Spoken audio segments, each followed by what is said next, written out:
Hello wonderful person, this is Anton, and today we're going to discuss the idea referred to as Milankovitch cycles, a phenomenon that scientists believe is responsible for cyclical climatic changes on planet Earth, and that for the past few million years influenced the formation of things like, for example, glaciers and the periods we sometimes refer to as the Ice Age periods, as well as resulted in additional changes such as increased or decreased precipitation and the expansion of deserts like the Sahara. And this is of course something we've known for a long time. For millions of years, Earth's climate has shifted between long frigid ice ages and much milder, shorter and warmer periods referred to as interglacials. And today we actually think all of this is governed entirely by other planetary bodies, or essentially by subtle nudges here and there and periodic shifts in our planetary movement when it comes to its orbit around the Sun. And so it's these orbital variations that we refer to as Milankovitch cycles, named after Milutin Milankovitch, who provided a definitive proof for this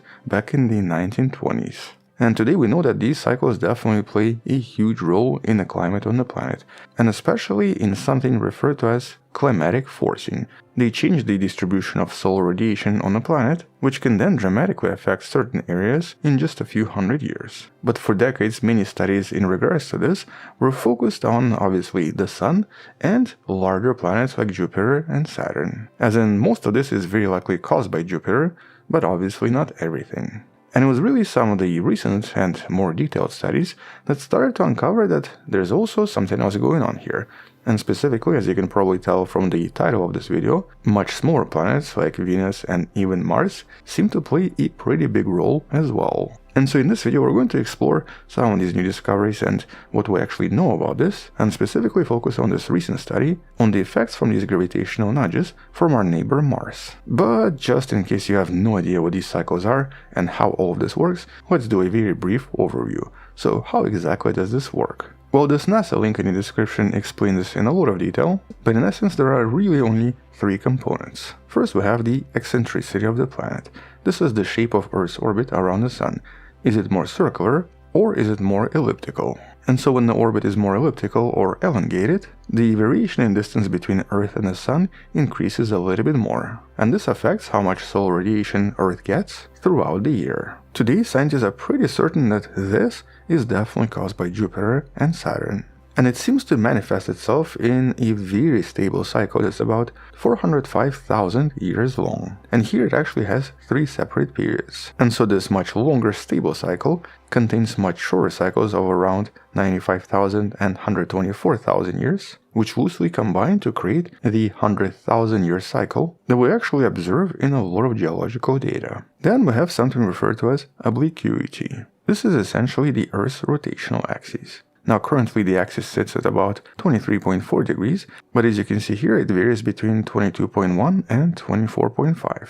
And this takes approximately 41,000 years. And so here a greater tilt results in more extreme seasonal temperature variations and thus more extreme weather, whereas the decreased tilt promotes milder seasons, but also encourages a cooling trend, which actually can create a glacial period during this time. And that's mostly because there is less sunlight in the summer, and so at very high latitudes it becomes very difficult to melt previous ice and to warm up the ground. And then we have the wobble or the axial precession. This essentially makes Earth kind of similar to a spinning top. And this cycle is about 25,700 years long and generally affects which of the hemispheres ends up getting more sun, especially when Earth is super close to the Sun. And so this drives seasonal extremes, and combined with other cycles can also create an additional primary cycle of 21,000 years. And so altogether, these cycles define Earth's solar forcing, shaping glacial and interglacial periods that have dominated Earth's history for the past 2 to 3 million years. But apart from changing the amount of sunlight,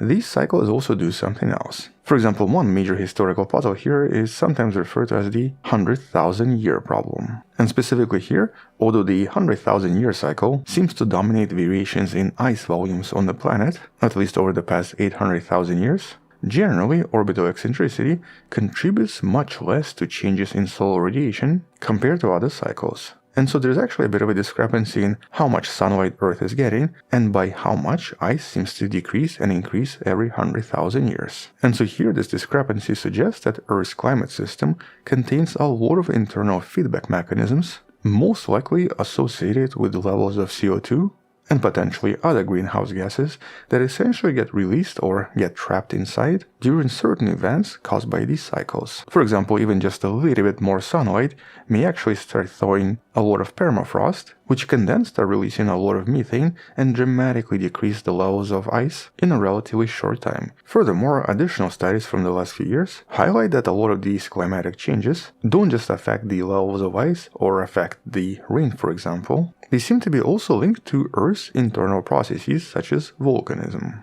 This was actually reported in one of the recent studies you can find in the description, but turns out that variations in global climate, and specifically advances and retreats of massive ice sheets, which also result in very different sea level changes, seem to physically modulate volcanic activity on relatively long timescales of thousands to tens of thousands of years. Or just to rephrase this, volcanism seems to be also directly affected by a lot of these cycles, and specifically by the movement of glaciers. So for example, the retreat of glaciers or glacial unloading reduces the pressure on Earth's crust, which can lead to decompression melting in the underlying mantle. And this actually dramatically increases the rate of volcanoes, and thus increases the amount of stuff being released by volcanoes long term. And so by having less glaciers, we actually get more volcanism, which then starts to cool down the climate long term because of all of the gases released from the volcanic eruptions. And this is not just a hypothesis, there's actual evidence. Milankovitch cycles of 23, 41, and 100,000 years seem to appear directly correlated to global volcanic activity, suggesting a direct connection. So essentially, these cycles seem to play a much bigger role on planet Earth than we ever expected. But once again, the foundation for these cycles is of course the result of gravitational interactions with a lot of solar system bodies. But scientists never really thought it's going to be smaller bodies like Mars and Venus. And so now we have this new study that reveals that Mars seems to exert a particularly strong and often surprising influence on the planet that was previously ignored. And so here, by using computer simulations and models, and by essentially varying the mass of Mars compared to other planets, and then tracking the resulting changes in the Earth's orbital evolution, scientists were able to discover exactly what Mars's role seems to be. And so first of all, here the simulation officially confirmed that the most stable cycle is approximately 105,000 years. This is once again mostly driven by the larger planets. As a matter of fact, the cycle persists independent of other planets, just because Jupiter is the most massive planet in the solar system. But surprisingly, almost every other cycle seems to change dramatically if you actually change the mass of Mars. And so here, by changing the mass of Mars from 0 all the way to 1000%, scientists discovered that the orbital changes on planet Earth seem to actually be quite extreme. For example, when it comes to the cycles responsible for the ice ages,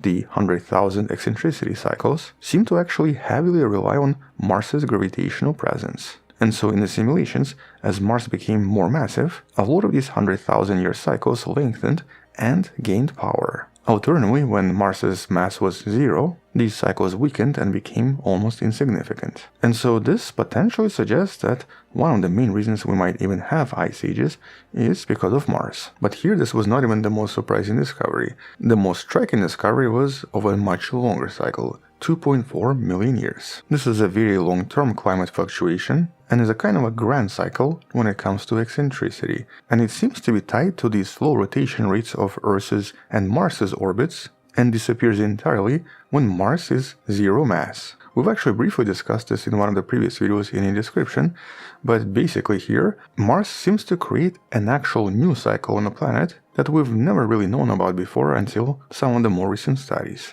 And so this grand cycle of 2.4 million years only exists because of Mars, and only because it seems to create the right gravitational resonance with our own planet. And obviously our planet seems to influence Mars as well, so it also has its own climate changes because of Earth. And then the last cycle, the obliquity cycle, seems to be also sensitive to the Mars's mass. Here the familiar 41,000-year cycle seems to lengthen as Mars becomes more massive, with simulations showing that if Mars was 10 times as massive, the 41,000-year cycle would shift, becoming the dominant cycle and dramatically changing the climatic changes on the planet roughly around every 45,000 years. This would actually dramatically alter the patterns of ice sheets and possibly even cause Earth to become an ice planet.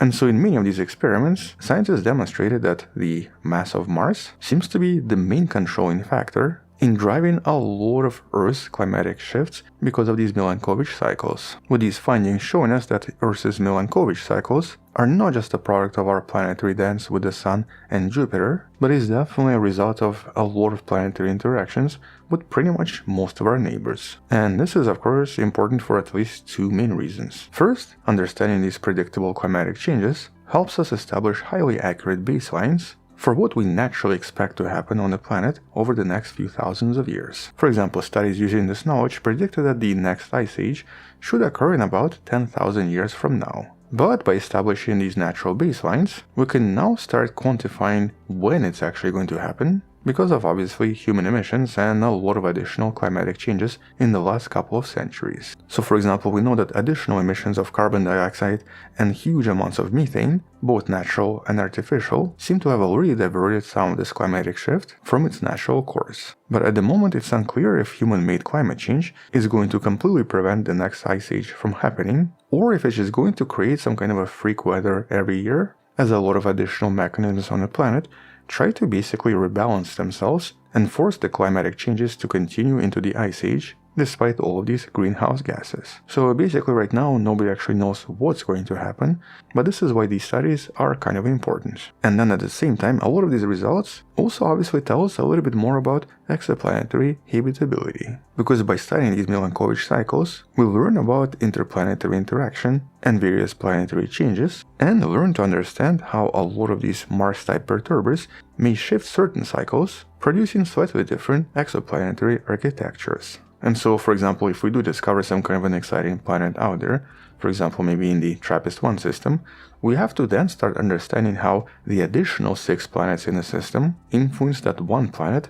that we now want to understand. And for TRAPPIST-1 system, where all of the planets are pretty close to each other, the Milankovitch cycles there would be pretty extreme. And so the main point here would be finding planetary configurations where we can, in theory, have a very stable climate long term, without any major shifts. And so for example, when we look at Mars, we know that Mars is definitely not the right planet. And that's because over time Mars tilts its axis by something like 60 degrees. Which essentially means that this particular planet would just not have stable conditions long term and would unlikely to have habitable conditions for a very long time. And so here we're looking for a terrestrial planet orbiting a distant star, but that seems to have very similar orbital configurations and only experiences very mild climate variations that prevent dramatic freezing or dramatic runaway of various gases. And basically it does have seasons, but nothing extreme, because based on Earth, we think that this is what's conducive for complex life. But ultimately, based on this new study, we now have pretty strong evidence that even the humble Mars, which is very often overlooked when it comes to orbital shifts, seems to play a surprisingly important role in shaping the seasonal rhythms on our planet. And so here we're talking about the ice ages and the long-term stability of the entire planet. And that by itself is of course just a little bit surprising. But once we actually learn something else, or once there are some additional discoveries about the Milankovitch cycles, we'll come back and discuss this more in some of the future videos. Hello wonderful person, this is Anton, and today we're going to discuss one of the most profound mysteries in all of science, the origin of life. Because for a very long time, scientists assumed that life as we know it possibly started somewhere on Earth, very likely around some kind of a hydrothermal event, roughly around 4.3 to maybe 4.4 billion years ago. But recent discoveries and some of the recent propositions are slowly making us reconsider all of this. Because what if our true ancestors actually came from Mars? Or wait, it's actually right here. And so what if we're technically Martians? You know, kind of like the old saying, men are from Mars, women are from Venus. Although in this case we seem to be all from Mars. But in order to understand these propositions, and in order to understand why this might make sense, we do have to go back in time a little bit and imagine Earth right after it was initially formed. So Earth, 4.54 billion years ago. And at this time the solar system was extremely violent and very chaotic. this was not a welcoming home. As a matter of fact, based on a lot of evidence, we actually believe that approximately 30 million years after Earth was formed, it was then hit by a Mars-sized object referred to as Theia. This was the event that eventually resulted in the formation of the Moon. And so in essence, just after Earth formed, it had to reform again because of this very powerful collision. And if there was any life forming here, it must have been completely reset. Nothing could survive such an event. And so here, for at least the first 40 million years, it was extremely unlikely that Earth had any conditions for life to form. Which brings us to the next concept referred to as abiogenesis. The natural process by which life seemed to have arisen from non-living matter and from simple organic compounds. And it's extremely unlikely that this was not some kind of a single spark event. It was more likely to be a slow process that created more and more complexity over time, going from very basic chemistry that has been recreated in a lab many times, eventually forming self-replicating molecules, which then led to initial cells and membranes. And we've actually talked about several experiments that have been able to recreate quite a lot of this in some of the videos in the description. But here there's a bit of a problem, the timing problem. So basically this is where the mystery kind of deepens. Scientists that use genetics to trace the tree of life by trying to find out when things evolved, eventually discovered that everything seems to have started with a common ancestor, LUCA, last universal common ancestor. Most likely a very primitive bacteria, or possibly a protobacteria, that based on genetics seems to have existed approximately 4.2 billion years ago. This is based on discoveries of bacterial fossils from billions of years ago, and by using genetics to try to trace back the origin of certain proteins. But here, if you do the math, it looks like life very likely appeared on Earth only 290 million years after that moon-forming event. And while this might sound like a long time, for chemistry to turn into complex biology and to then diversify into ecosystem, this actually seems to be like a very tight window, which is why certain researchers started to look for alternative explanations, maybe the neighboring red planet, and specifically this planet, Mars. But why Mars? Well, because of one simple reason. It seems to be slightly older than Earth and thus had just a little bit more time to do all of this. As a matter of fact, this planet formed approximately 4.6 billion years ago, and crucially, it did not experience any global melting similar to Earth. And so when Earth was still a bowl of magma, early Mars potentially looked something like this. It already had a protective atmosphere, liquid water, and even geothermal hot springs, the locations where we think life very likely started. But more importantly, there is actually a chemical reason as well. And this is based on an argument from over a decade ago, when Professor Stephen Banner argued that early Earth was missing one extremely important ingredient in order to build RNA. In this case, RNA is actually believed to be the first genetic molecule to appear, and to make it, you do need minerals containing boron and molybdenum. And it just so happens that early Earth was extremely poor in these elements. Or it was in the wrong chemical form and was extremely difficult to extract because at this point the planet did not have any oxygen. And so producing RNA in this case would have been extremely challenging. But we know for a fact that boron was present on Mars for a very long time. And early Mars was extremely likely much drier and more oxidizing, which implied that many of these life-starting minerals were extremely likely abundant and widely available here, and would thus create a higher chance for RNA to form. And so here the hypothesis suggests that life very likely started where chemistry was much easier. And in this case, it was much easier on Mars. And in order to get to Earth, it then had to hitch a ride, very likely on some kind of a Martian asteroid or meteorite produced during some kind of a collision. This is of course the idea known as panspermia. And for this to work, these early Martian microbes would have to survive a truly impossible journey by first surviving the impact that created the asteroid, and by then surviving the extreme vacuum and radiation in space for at least several months. And lastly, they also had to survive the entry into the Earth's atmosphere and the final impact on the surface. But it just so happens that based on several experiments on the International Space Station, many of which we've discussed previously, scientists are now pretty convinced that a lot of microbial life can easily survive most of these events. One example we've discussed in one of the videos in the description, the bacterium scientists refer to as Conan the bacterium, can pretty much survive any of this. And so technically microbes trapped inside the meteorite that was large enough could have been easily shielded from all of this, even for hundreds of years, maybe even longer. And so in that sense, at least theoretically, it does make sense. But despite of this, at the moment, there is still a lack of actual evidence. Okay, we do have some evidence from Mars, but none of it is definitive yet. In other words, there is no smoking gun for Martian life at this point. But a lot of rovers, including Curiosity and Perseverance, have discovered many different hints. For example, Curiosity discovered a 3 billion-year-old organic molecule inside the Gale crater that does have a very high chance to have been formed by some kind of life. And more recently, in 2024 and 2025, Perseverance rover discovered potential biosignatures inside the Jezero crater, and specifically inside the sample referred to as Shivaya Falls. We've discussed this in one of the previous videos in the description because this was a super exciting discovery and right now is difficult to explain unless it was produced by life. And so here these mineral patterns and organic compounds do suggest that some microbial life might have existed on Mars a long time ago. But there's still a chance that maybe it was really not Mars and maybe the Martian life basically came from Earth and not the other way around. Mostly because back on Earth, we continuously find new ways and new locations where life could have maybe started in some very surprising ways.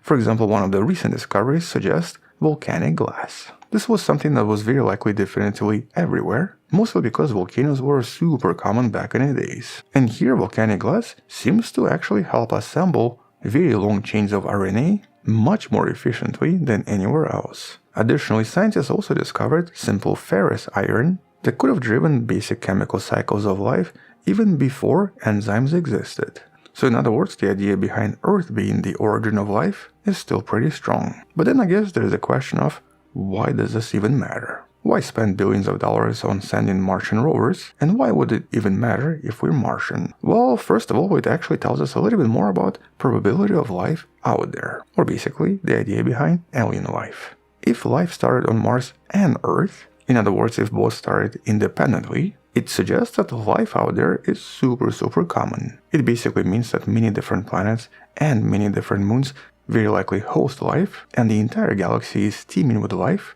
and it's only a matter of time before we find life complex enough to communicate. But if it only started once, right here on Earth, it means that the transition from chemistry to biology is ridiculously complex and very likely super rare. Possibly even rare enough to just have happened once. This is the idea referred to as the rare Earth hypothesis. And likewise, if life started on Mars but then spread to Earth, this proves the idea known as panspermia and suggests that maybe life can exist on nearby objects, but trying to transfer this life elsewhere might be super challenging. In other words, maybe some star systems where life exists could actually have several objects teeming with life, but anything outside of that star system could still be basically uninhabitable. And so to answer the question of, are we Martians?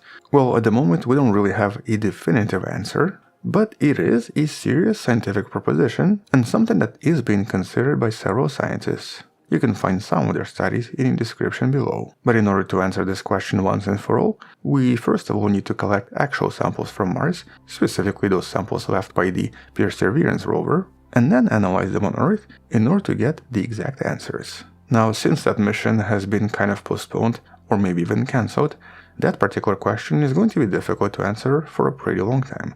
Which also of course means that we're not going to know much more about the idea of panspermia, or the true origin of life, for at least a few more years, possibly even longer. But because this is such a fascinating topic, and because I personally have actually been exploring this topic for at least 2.5 decades now, I'm definitely going to follow this up with the next video sometimes in the future. Which means that you should definitely subscribe if you'd like to find out what the answer is sometimes later. Hello wonderful person, this is Anton, and today we're diving into something truly exciting. Something that created a lot of buzz online, and something that was just announced by NASA only a few hours ago from when I'm making this video. Because this time, a team at NASA just made an announcement and released a new study, possibly showing us the clear signs of past life on Mars. But obviously before you start picturing some kind of a complex organism, or even green men, let's slow down a little bit and discuss exactly what was discovered and exactly what this means. But most importantly, we're going to focus on facts, avoid any hype and any over-exaggerations, because scientists have made this mistake before and made a premature announcement about Martian life, which turned out to be not true. And so let's talk about this new study and the new announcement in a bit more detail, but let's start with where exactly this is coming from and where all of this was discovered. And this is of course coming from the NASA's Perseverance. For several years, this rover has been moving across the Jezero crater in order to collect several samples and in order to possibly find life. And here this crater was chosen specifically for one reason. Researchers believe that this used to be some kind of an ancient lake, and also very likely contained a river delta, both of which are environments considered to be prime targets in a search for extraterrestrial life. And so if life existed on Mars at all, it would most likely exist in some kind of a Martian riverbed. And last year, in 2024, we've discussed this particular rock. Here, Perseverance discovered a very unusual rock referred to as Cheyava Falls. And it actually stood out because of these somewhat bizarre markings. They were referred to as the leopard spots, with the initial scans revealing that it seemed to contain organic compounds that might have come from some kind of ancient life, or at least showed us that there were clear evidence of liquid water in the past, and so life did have conditions necessary to exist. And it also contained these flecks, or these unusual spots of iron and phosphates, from various chemical reactions that, though could have been just chemical in nature, could also have been produced by ancient microbes that possibly used this for energy. And we've talked about this in a lot of detail in that previous video last year that should be somewhere in the description. But now we have this very recent study that you can find in the description as well, from Joel Hurwitz and the team you see right here. Actually, the team here is much larger, so there you go. And this is a really interesting study. Now, first of all, this is really good science. There are no speculations here. There are absolutely no assumptions based on some kind of a preconception. And most importantly, this whole study is based on a null hypothesis. In essence, they're trying to prove that whatever they discovered is not life. But at the end of the study, the conclusion is that they're actually unable to do so. They don't have an explanation for what was discovered if it was not produced by life. But here let's actually discuss the details first. And this is coming from a different rock sample from nearby sites called Sapphire Canyon and Masonic Temple. I'm actually kind of curious who even comes up with these names, because a lot of them are super bizarre. But you can see some of these locations on this map.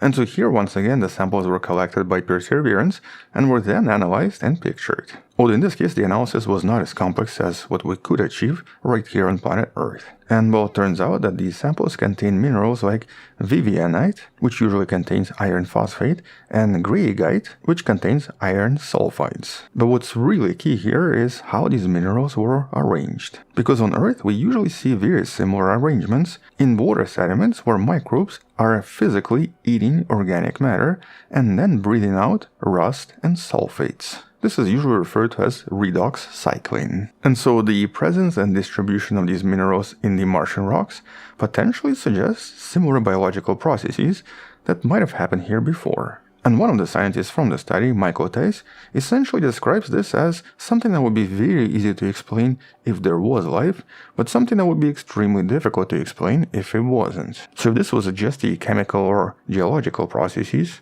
it would be super difficult to explain. And this is particularly true because abiotic processes, or the ones that are just chemical or geological, can only reduce sulfates and sulfides extremely slowly and usually requiring temperatures of 150 to 200 degrees Celsius, and also a lot of acidity. But based on some of the previous research and based on the analysis of other rocks, these conditions were unlikely to exist in this location because there's no other signs of any kind of exposure. And so because there's just a lack of explanation for how this could be produced geologically or chemically, in this case this basically invalidates that null hypothesis, implying that this could have been produced by actual life. And that's a pretty strong statement coming from NASA. Especially because a lot of this was discovered in some of the youngest sedimentary rocks, suggesting that Mars might have been habitable much longer than we previously thought. And of course suggesting that this is a super exciting discovery, assuming of course it's true. And so here we have to discuss something else that's very relevant to all of this. This is not the first time we've been excited about potential life on Mars, and not the first time such a discovery has been announced with so much fanfare. And here our fascination with life on Mars goes way back even to the 19th century. And this is when astronomers mistakenly thought that they're actually seeing canals on Mars. leading to wild speculations about intelligent life, Martian life, constructing all of these canals. But this was also partially the so-called zeitgeist, the spirit of the time. Around the same time, a lot of canals, such as the Suez Canal, were also being constructed, and so here it would not be unusual to kind of assume that maybe something similar was happening elsewhere. And just as a slight side note, this also kind of reminds me how in the 60s and the 70s, the SETI program started to look for radio communication from extraterrestrial intelligence, just because we kind of started using this ourselves and thought that maybe someone else is doing that as well. So it's always zeitgeist, the spirit of time. But not only were these not real, they were most likely just a result of atmospheric illusions. Then, in the 1970s, we had the Viking missions, the landers that performed actual experiments on the Martian surface and whose purpose was to try to find microbial life. And one of the experiments, called Labeled Release, potentially gave positive results. Results suggesting some kind of a microbial metabolism. And though this was super exciting, other instruments provided negative results, with scientists later learning that perchlorates in Martian soil, discovered by the Phoenix lander in 2008, could have destroyed organic compounds when heated, complicating the results from Viking. And though some scientists still believe that this was maybe a discovery of life, but we just kind of basically killed it, at the moment all of this is very inconclusive. We've discussed this in some of the previous videos in the description. But then we have this. This was the biggest moment in history. The little tiny worm-looking thing that officially kicked off the field of astrobiology for many of us, including myself. And this was the announcement from 1996. The discovery that came from this asteroid that we know came from Mars, with this very strange structure resembling a living organism discovered inside. And it was actually this guy that officially made the announcement in 1997, exciting a lot of scientists and a lot of people.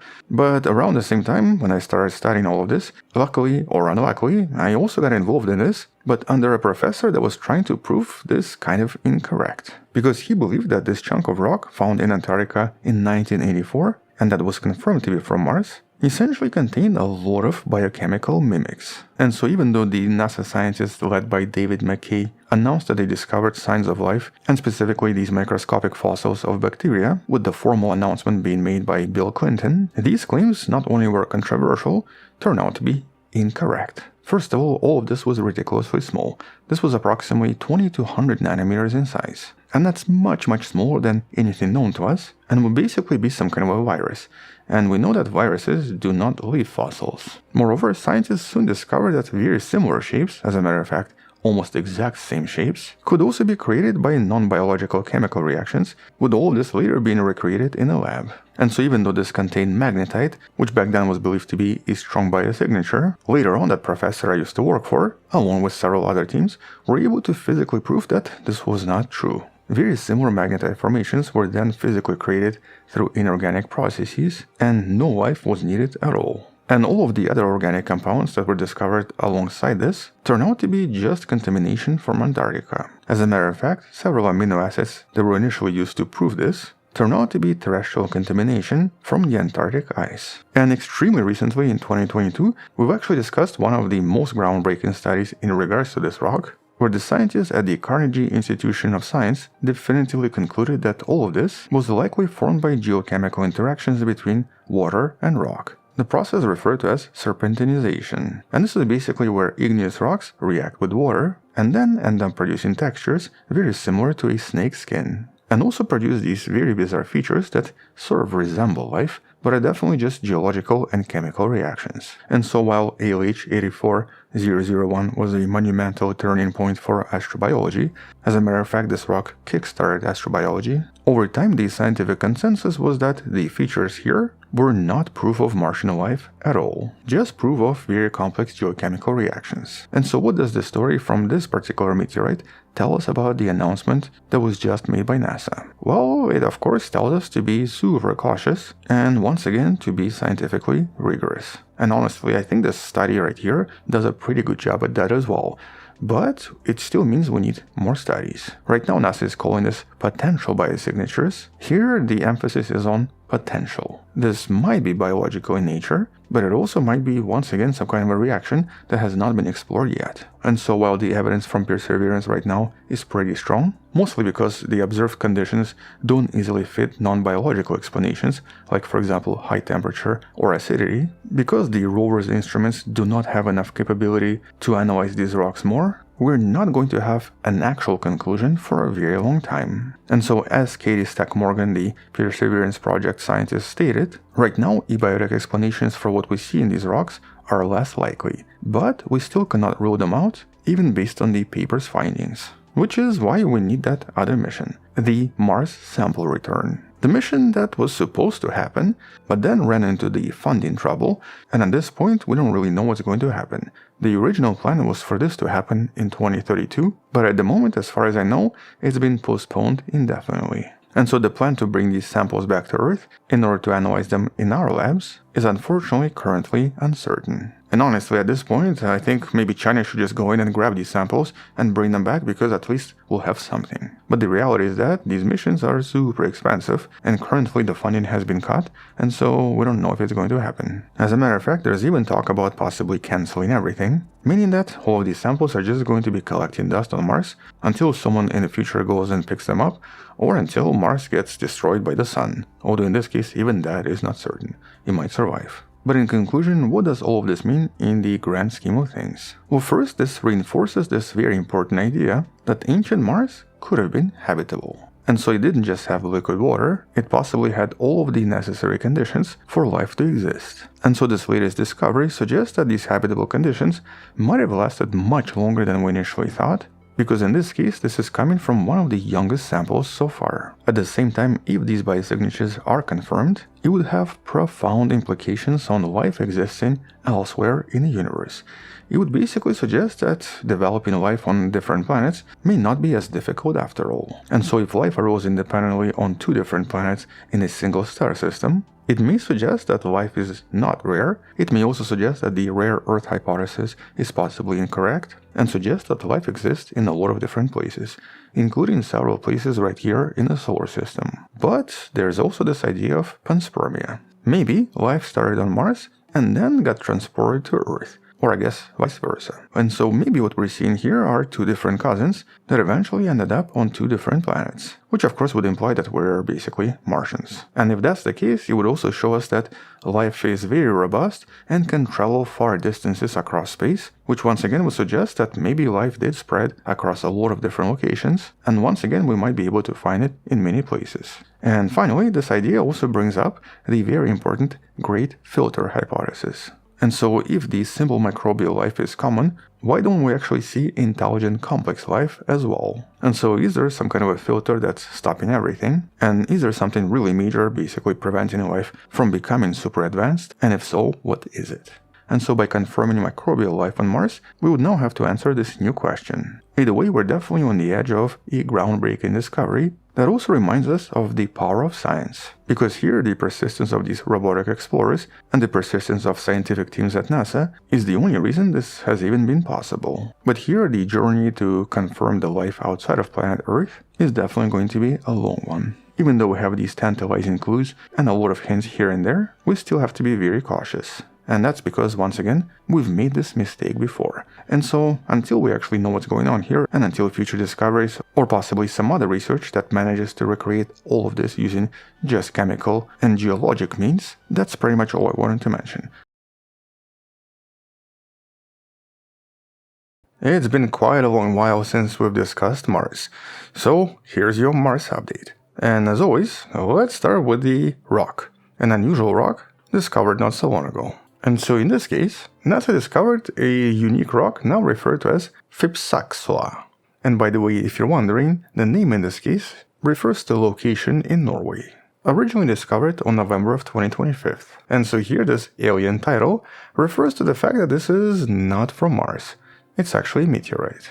An 80 centimeter wide meteorite, or approximately 30 inches across, which looks very different from anything else in this region. And so by using the SuperChem in order to determine its composition, researchers discovered it's rich in iron and nickel that's extremely common in metallic cores of large asteroids. which basically confirms that this came from somewhere else in the solar system. But by itself, this is not as surprising because quite a few have been discovered in the last 5 years, except that by other probes or in other locations. And so one puzzle here was why Perseverance has not found these meteorites sooner.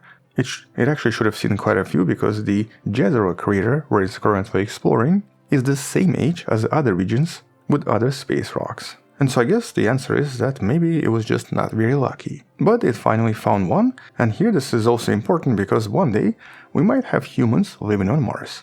And by using these metal-rich meteorites, this can actually serve as a source of raw iron used to build various tools or shields on Mars. And so definitely a cool discovery. But I guess also let's talk about some bad news. And unfortunately here we have two.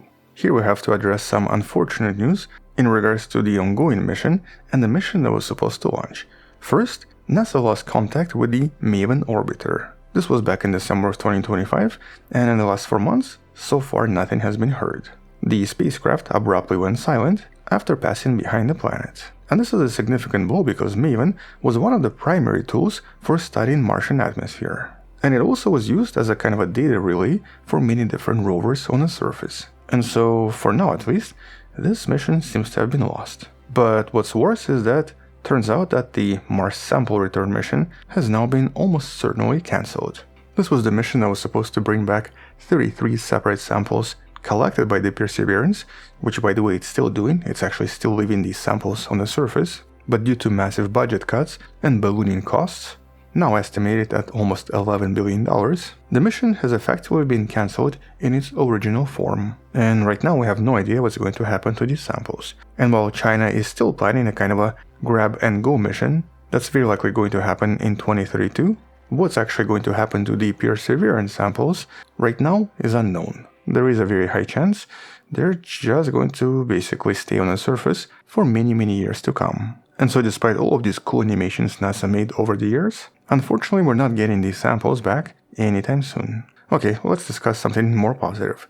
Let's talk about some of the scientific discoveries in regards to water. And here for a very long time scientists knew that Mars once upon a time was very likely a kind of a blue planet. But some of these new findings actually show us how extremely Earth-like it potentially was. Although here we're talking about the modern Earth, not the Earth back then. And some of this comes from recently identified kaolinite, a white clay mineral discovered in Jezero crater that you can see imaged right here. And while we know that on Earth, kaolinite is only formed in environments with millions of years of extremely heavy rainfall, usually tropical rainforests. And that's because it's produced by weathering what's known as feldspar. And we actually know a lot about this particular mineral because it's used in a lot of different industries: ceramics, paper coating, pharmaceuticals, and even cosmetics. But deposits of this mineral are only located in very warm, moist climates. And so as you can imagine, finding this on Mars implies that at some point the planet was extremely humid and contained an active water cycle. Now obviously we have no idea when exactly this was because we would have to collect these samples to date them, but it had to have lasted for at least several million years. Furthermore, mapping of river deltas on Mars, and especially in the Valles Marineris Canyon, suggests that a northern ocean once existed on the surface of this planet, and it seemed to have been roughly the size of our own Arctic Ocean. In other words, based on the visual analysis of these ancient river deltas, here it only makes sense if there was a huge ocean that was actually relatively deep as well. It would be extremely difficult to explain these formations unless this was formed by relatively large rivers. But the obvious question is, okay, so where did this water go? Here we're talking about a lot of water. And here at least one study suggests that there might be a surprising culprit: regional dust storms. Now, previously scientists actually used to think that only planet-wide storms could be powerful enough to affect the atmosphere and stuff on the surface. But here researchers found that smaller intense storms during the northern hemisphere summer can easily pick up water vapor into the upper atmosphere, where then the solar radiation breaks the water apart, creating hydrogen and oxygen. And this actually allows the hydrogen to escape into space almost 3 times faster than normal. And so with a lot of these storms happening on the surface, and because Mars doesn't have enough gravity, eventually all of this water that was evaporating, instead of producing additional rains, basically got broken apart by the solar radiation with hydrogen and oxygen combining with something else. But at the same time, in regards to the modern situation when it comes to water, here scientists also discovered that we might have been a little bit overly optimistic. As in previous assumptions that there might be a lot of liquid water under, for example, the southern ice cap, may have been slightly incorrect. And specifically based on recent high-frequency radar scans, researchers identified that a lot of these bright reflections that at first were believed to be possibly deposits of water were most likely just smooth ground mixed with layers of dry ice and clay. In other words, it makes the presence of actual water that was previously reported years ago somewhat unlikely. Now, dry ice and clay is obviously still exciting, but not as exciting as water. But beyond water, we also had a lot of research on the potential signs of ancient life, or maybe even modern life that left these signs in a lot of different chemical elements and a lot of geological samples. And so a few months back in 2025, one team of scientists identified relatively long-chain organic molecules referred to as alkanes. This was found inside mudstone referred to as Cumberland. And here you can actually even see how the sample was retrieved.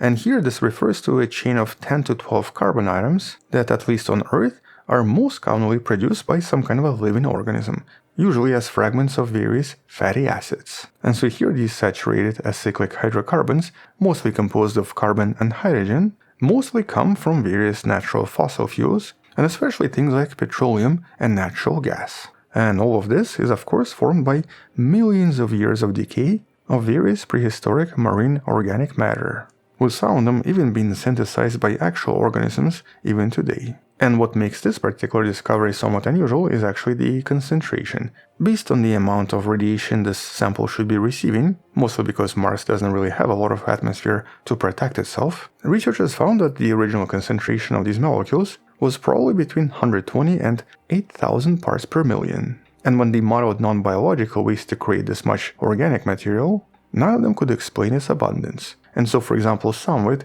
could be produced by meteorite collisions, or even atmospheric haze, or like on Earth, in various deep-sea hydrothermal vents, but it would not be produced in these amounts. Here, a more likely explanation is basically some kind of an organic matter. And while this is obviously not a definitive proof for existence of life on Mars, it is, as researchers suggest, a reasonable hypothesis. And so basically here we have another unusual clue for a possible existence of life sometimes in the past. And by the way, we'll actually discuss the previous clue that was from a different sample and involved a different chemical reaction in one of the videos in the description. And last but not least, we also have some really exciting discoveries about various electric effects on the surface, which actually presents us with some really unusual discoveries that scientists just did not anticipate. This of course involves the current Martian weather. And here, for the first time ever, scientists detected whistlers on Mars. These are basically radio signals produced by lightning strikes on the surface.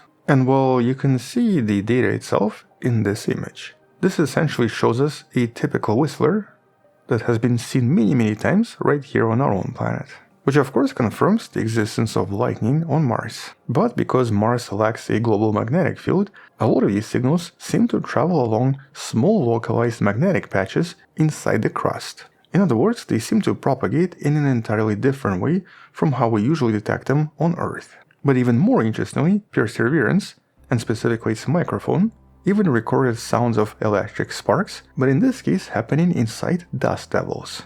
And by the way, we're going to discuss more discoveries about dust devils in a video that's coming out really soon. But basically here, as these dust tornadoes form, the dust grains rub together and create a lot of static electricity, which then starts to create these tiny sparks. And here, this is not just some kind of a curiosity, because they seem to be powerful enough to physically trigger chemical reactions and to oxidize compounds close to them. Not to mention that they probably are also damaging to any kind of an electronic device on the surface. And so, at least in this case, this might actually explain why methane, a gas that's often linked to life, seems to completely disappear from the Martian atmosphere during certain periods. And though previous studies suggested that it could be a sign of life, here a much better model suggests that it's possibly due to massive amounts of storms that then create a lot of static electricity, which basically destroys methane. Not to mention that it very likely causes a lot of additional reactions that we just do not have on Earth because we don't have these electric tornadoes and so much static electricity. Actually, the moon probably does, but definitely not planet Earth. Which also means that cats are probably going to hate living on Mars. And then we have this somewhat strange and actually really unexpected discovery when it comes to the length of the Martian day. And that's because in the last decade or so, researchers measuring the rotation of Mars noticed something super strange. Mars is spinning faster and faster every year. Not by a lot, only 70 microseconds annually, but something was shortening the Martian day, and exactly what, nobody knew.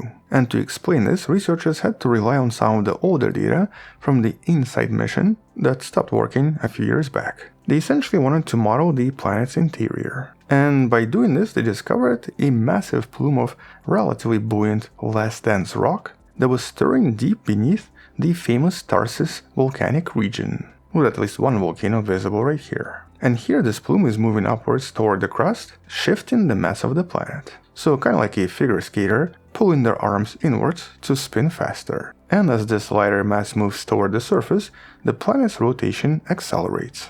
And this is actually a pretty big discovery because it suggests Mars is definitely not geologically dead, but still seems to have enough internal heat to drive motion of its mantle and to maybe even one day wake up again and produce additional massive volcanoes. And so for all we know, one day, millions of years in the future, its climate and its surface may change again. And so in summary, Mars still manages to surprise us pretty much every year. From ancient tropical storms to the unusual electrical sparks inside its dust devils, it remains one of the most complex worlds in the solar system. But on that note, check out the links for all of the studies I mentioned in the description below, and watch out for that next video that's going to discuss additional discoveries from 2025 and 2026. And it's about time we've talked about Mars once again. And as always, when we talk about Mars, I usually start with rocks. But this time, this Martian rock is actually right here on Earth. And that's because recently this went viral. This rock was sold for over $5 million at an auction and basically became the most expensive meteorite ever sold anywhere. And so following the sale, it made me reconsider my career choices. I might have to move to like Tunisia or Morocco and start looking for rocks as well. But I guess before I do that, let's finish this video and discuss some of the major discoveries from the last few months. And here's actually one from the Perseverance rover, another bizarre, unexplained rock that seems to contain tiny spherules and seems to be much darker than other rocks in the same region. Which means that this rock probably came from somewhere else and could actually be an actual meteorite on Mars, or possibly an igneous rock produced by some kind of a volcanic activity a long time ago. And I bet that rock would be just as expensive. But obviously we have a lot of other discoveries as well. Discoveries and findings from various missions that do paint a much clearer picture of Mars's past and even its distant future. And while over the years, especially based on some of the recent research, our understanding of this red planet has actually changed quite dramatically. And what we're learning so far isn't just about rocks and dust, it is about fundamental processes that shape the destiny of this red planet, but that also help us understand if life can exist anywhere else except for planet Earth. But as we know on Earth, life needs water. And so let's actually start with some of the water-related discoveries, because when it comes to Mars, this is still a bit of an ongoing question. And for many years, it was always accepted that billions of years ago, Mars was potentially much wetter and much warmer, with various evidence suggesting that it hosted extensive bodies of liquid water, which was potentially supported by a much thicker atmospheric layer, very rich in carbon dioxide. And this is of course based on a lot of observations from the surface and studies from various orbiters around Mars. And so in one of the recent papers, scientists utilized computer simulations to discover that a lot of different valleys on Mars, like the ones for example in the Jezero crater, that's of course the crater where Perseverance is currently exploring, contain signs of hundreds of ancient lakes that were very likely shaped by heavy precipitation, most likely the result of rain or snow. But naturally this was a long time ago, 4.1 to 3.7 billion years ago, and the patterns observed on Mars seem to align with models of distributed precipitation and not scenarios involving melting ice caps, essentially confirming that rain and snow was very likely quite regular on Mars, at least in the first billion years.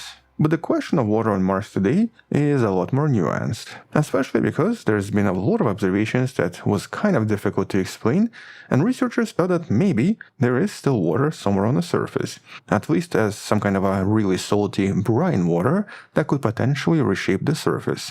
And one of the biggest examples coming from the surface was mostly observed by various orbiters. It kind of resembles something like this, or even something like this.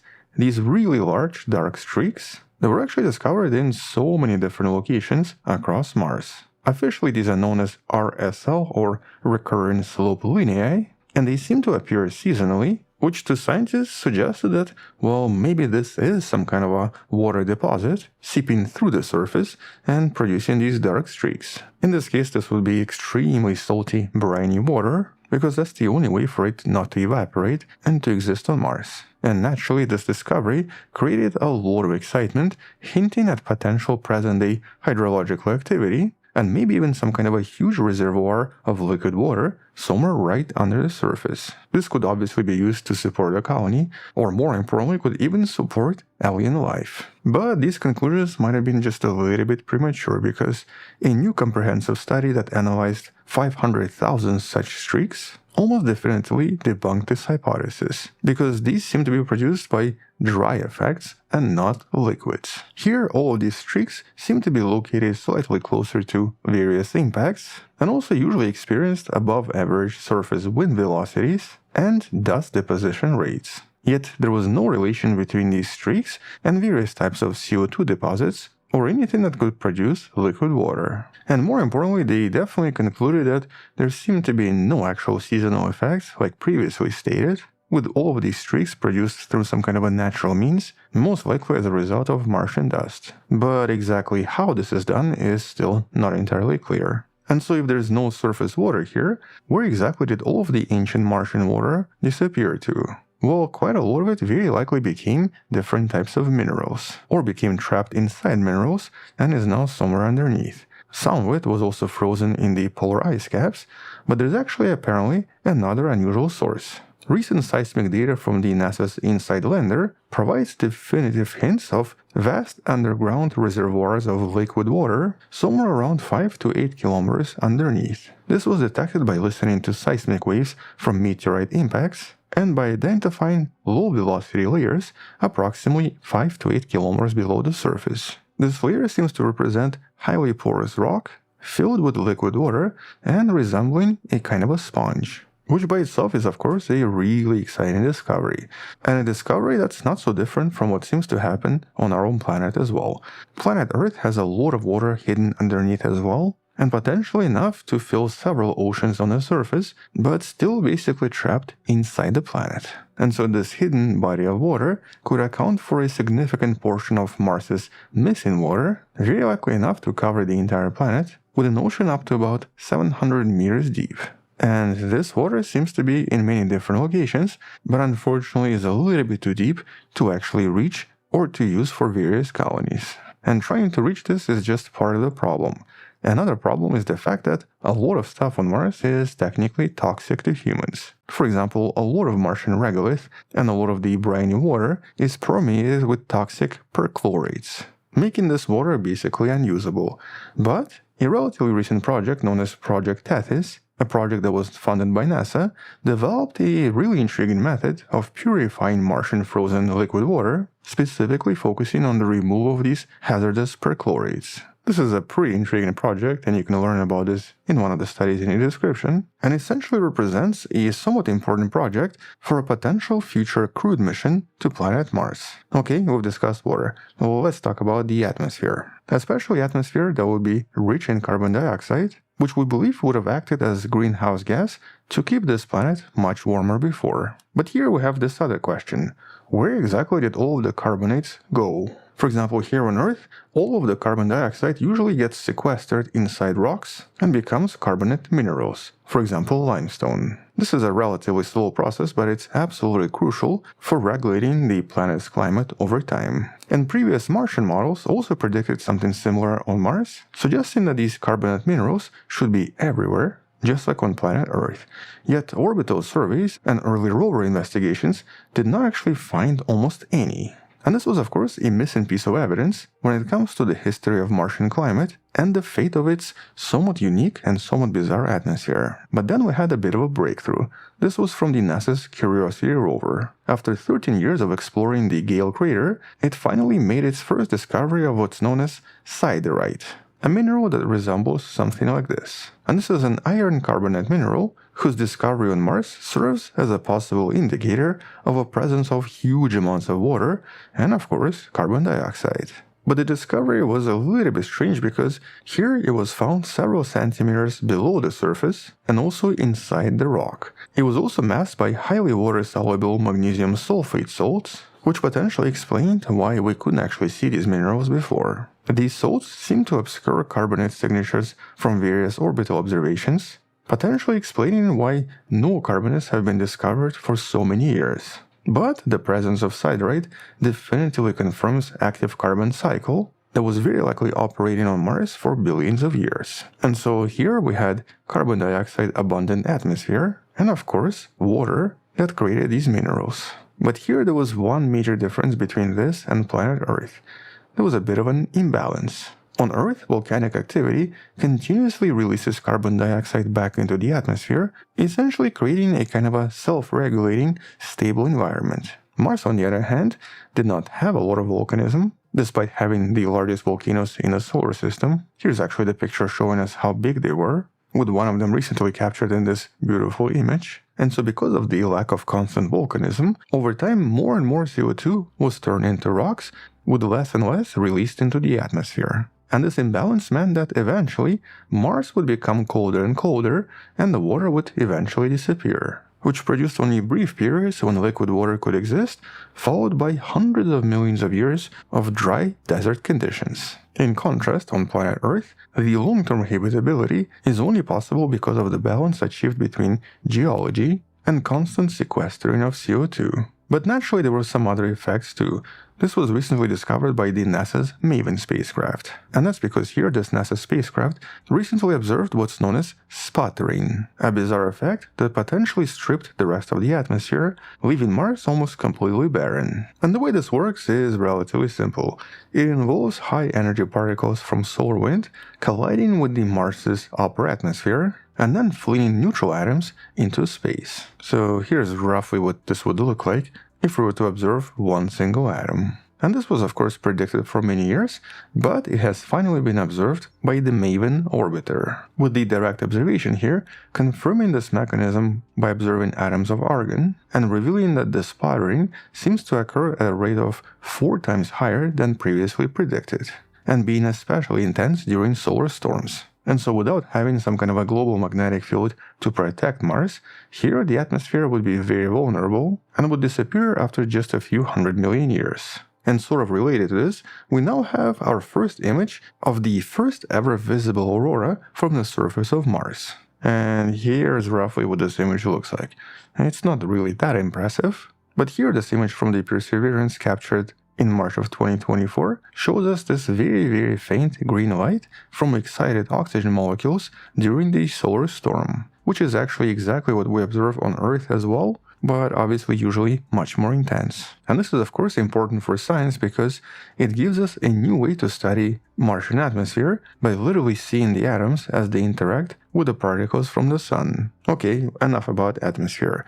What about possibility of life? Well, even after years of research, most of this is still pretty much speculative. But there's one research coming from Earth that is kind of exciting. This was based on various extremophiles and even larger animals such as brine shrimp. Here's one of these creatures, and we usually find these in various deserts. And so could something like this maybe survive here? Well, Artemia franciscana, or the brine shrimp, has indeed showed us that it's quite adaptable to Mars-like pressure conditions, suggesting that, in some sense, it might be able to survive on Mars, or at least similar resilient life forms could exist there right now. And at the same time, lichens, or symbiotic associations of fungi and bacteria, can easily withstand intense Martian ionizing radiation and even extreme temperatures, while also remaining metabolically active even under simulated Martian conditions. In other words, lichen and maybe even brine shrimp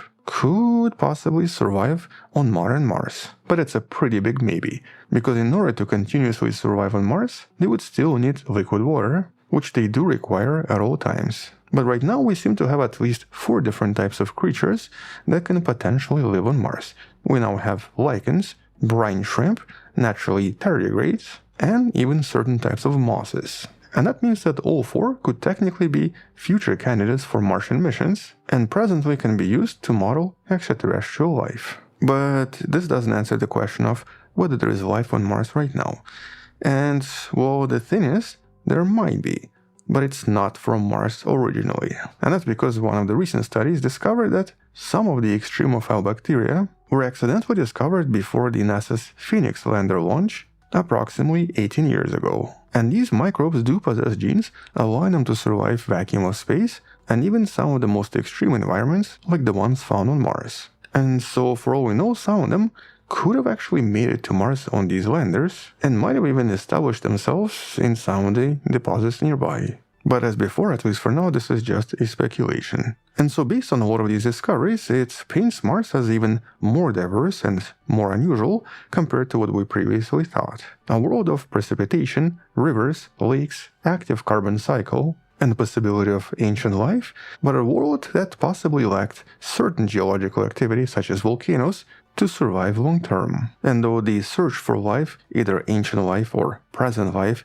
is still the main driver for most of this research, since there is now a possibility of having actual crewed missions to Mars, some of these new studies are also exploring the idea behind human habitability, with the focus on various extremophiles to essentially learn from them on how humans can survive too. And so here, for many years now, I think Mars is going to remain an extremely important planet for science, and possibly even become some kind of a natural laboratory in order to help us understand planetary evolution, possibility of alien life, and of course our own place in the vastness of the universe. But I'm sure in the next few months we're going to have so many more discoveries, and possibly some discoveries that are even more bizarre than the ones discussed today.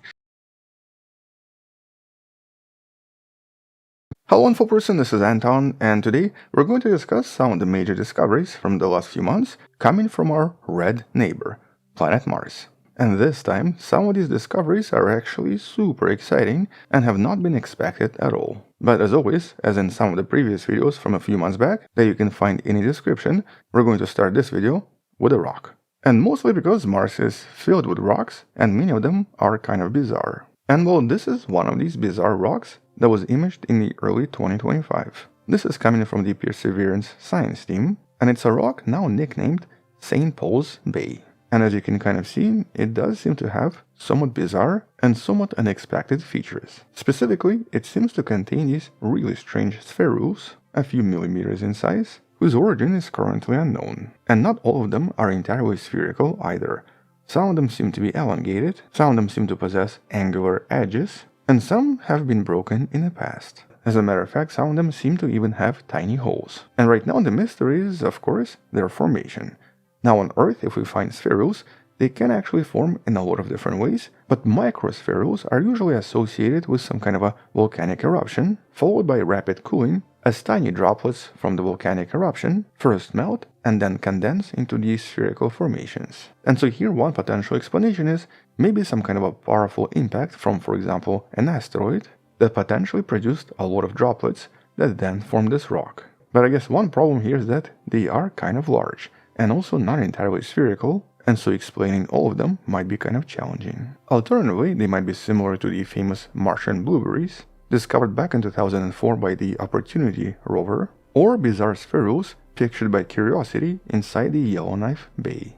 Or maybe all three are entirely different and potentially formed through processes we still don't understand. And so in essence, the formation mechanism in this case, if figured out, would have a huge implication for our understanding of the Martian processes and what Mars was possibly like back in the days. And this wasn't actually even the only rock that was recently in the news, because a few weeks before this, one of the images from the Jezero crater taken by the Perseverance revealed another bizarre rock. And mostly bizarre because it just looked out of place. And that's actually the thing about a lot of rocks on Mars. They often seem to end up in a completely different place through processes we're still trying to understand. Now some of this could be the result of erosion and wind activity, But in many cases this can also be just the result of ancient water activity that we know existed on Mars. Anyway, because this was such an odd rock, the Perseverance team decided to investigate it by conducting a much more thorough analysis using what's known as LIBS, laser-induced breakdown spectroscopy. Basically a tool that fires a laser at the mineral and then analyzes the light coming from the mineral, which reveals elemental composition. And here the main composition seems to be the mineral called kaolinite, a relatively soft and white silicate clay mineral that seems to be just a little bit different from the one we find on Earth. On Earth, this mineral can only form in temperate, wet conditions.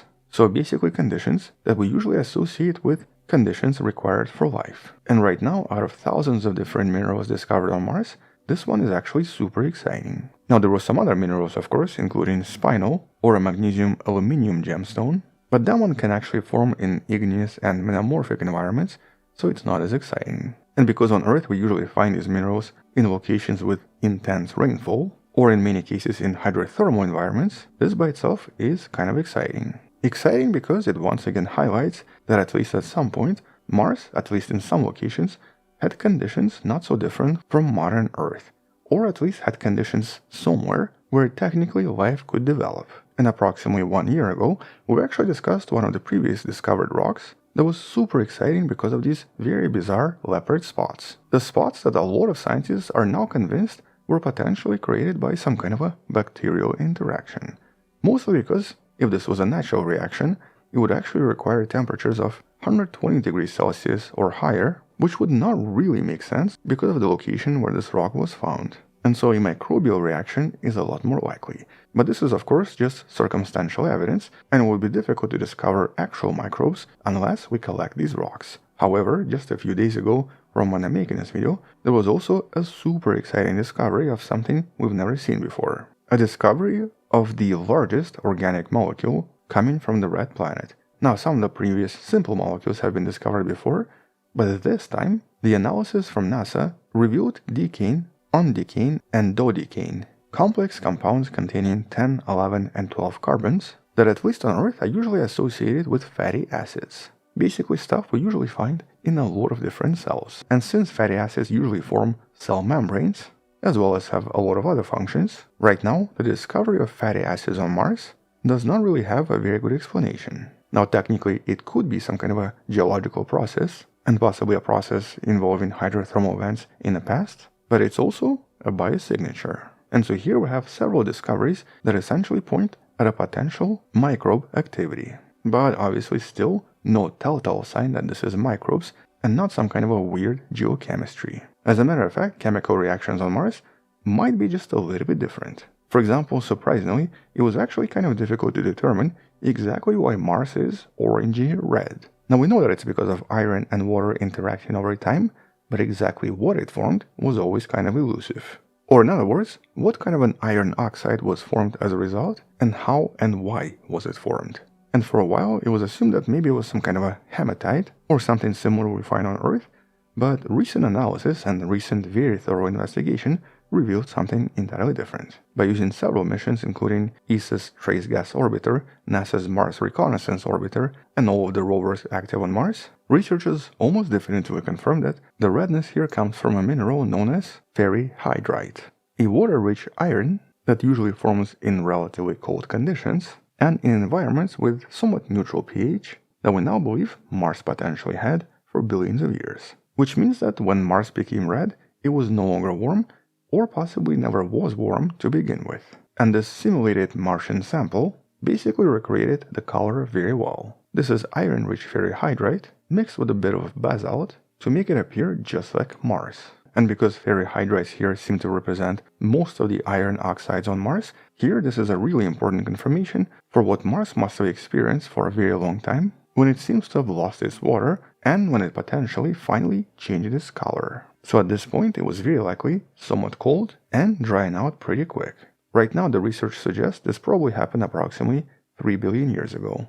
But up until that point, Mars potentially looked very different. Now we obviously have no idea what it looked like yet, but there's a lot of evidence that it did contain very large lakes and at least several seas and oceans. As a matter of fact, there's been a lot of visual evidence of what seems to be ancient waves and ancient ripples, and even ancient currents that existed on Mars before, and this is of course very similar to what we observe on Earth. In this case, this potentially existed 3.7 billion years ago, and based on the ripple size and based on the amount of current, researchers believe this body of water was probably not very deep, possibly 2 meters or 6 feet in depth, because the ripples here were pretty small. An average wave height was only 6 millimeters, with the average wavelength of 5 centimeters. But the biggest mystery has always been, so where's the water now? What exactly happened to it, and why is Mars dry now? Well, based on some of the observations from Maven, for many years it was believed that it was probably the result of the solar activity, and specifically the solar wind, that over time stripped the atmosphere, and then very likely stripped the water as well. In other words, here the belief was that because of the solar wind and the lack of the magnetosphere, Martian water just kind of flew away. First, it evaporated, and then the molecules probably became hydrogen and oxygen, with hydrogen flying away and oxygen maybe becoming that iron oxide. But the thing is, there was a lot of water, and if a lot of water did that, Mars would potentially look entirely different, at least in certain locations. Yet that's not entirely the case, as Mars does seem to have somewhat similar composition on the surface, independent of the location. And so in one of the recent studies, scientists actually discovered something super unexpected, something underneath the surface. In this recent study, researchers discovered that there is a huge deposit of water inside the Martian mid-crust. This was actually done by observing a lot of different Mars quakes over time, mostly through the data from the InSight mission, and the seismic data from the InSight lander determined something unusual seems to exist 11.5 to 20 kilometers beneath the surface. Here, inside the layer of relatively fractured rock, there seemed to be a lot of evidence for the presence of large amounts of water. And not just like a little bit of water. Here the scientists think it's probably an entire ocean of water that seems to be hidden inside. Here there's enough water to create at least one large ocean on the surface of Mars. And yeah, there are some parallels here with the overall plot from the movie Total Recall. If you watch the movie, you might remember there is a huge deposit of water hiding inside Mars. So once again, science fiction predicted something that seems to be real. But because this water is so deep, it would be very difficult to access it, or to even find out if it's really there through some kind of a geological mission. Here, because this is up to a depth of about 20 kilometers, it's definitely beyond our technical capabilities. Nevertheless, this is actually a really good explanation for what probably happened to all of the Martian water over time. Here, most of the water definitely did not escape from Mars, but basically became absorbed into it. With this recent study basically explaining that Martian regolith is actually just really good at absorbing and holding water inside. With the study simulating Martian regolith once again, and discovering that unlike regolith on Earth, Martian regolith is extremely good at maintaining water inside. And though this is not a definitive proof yet, if proven correct, this would actually solve the mystery of Martian water once and for all, and would potentially explain a lot of other mysteries such as the occasional presence of water vapor in the atmosphere, which then sometimes disappears and reappears afterwards. Although here I guess there is a small side note.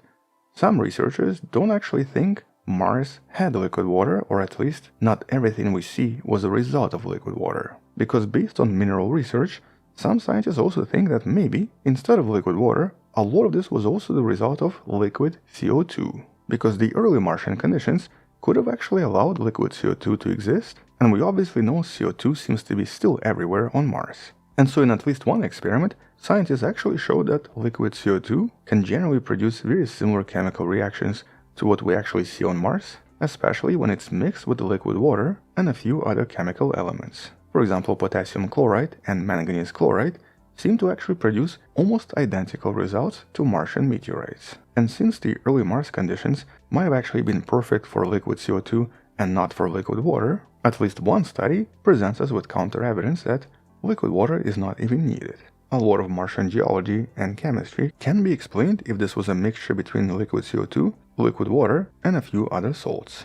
And this particular explanation right now does actually have certain benefits, mostly because trying to explain a very large ocean of water is still a little bit challenging. And so when it comes to understanding what early Mars was like, there are still quite a lot of unanswered questions. Questions that could be best answered if we, of course, went there, or at least collected a bunch of samples and then brought them back to Earth. But right now, based on the presence of carbonates, phyllosilicates, and sulfates, this research seemed to point at a much more diverse liquid environment and not just liquid water. But we also had some research in regards to certain phenomena on Mars that are both surprising and can also be potentially dangerous for future astronauts. And both of them are somewhat unexpected.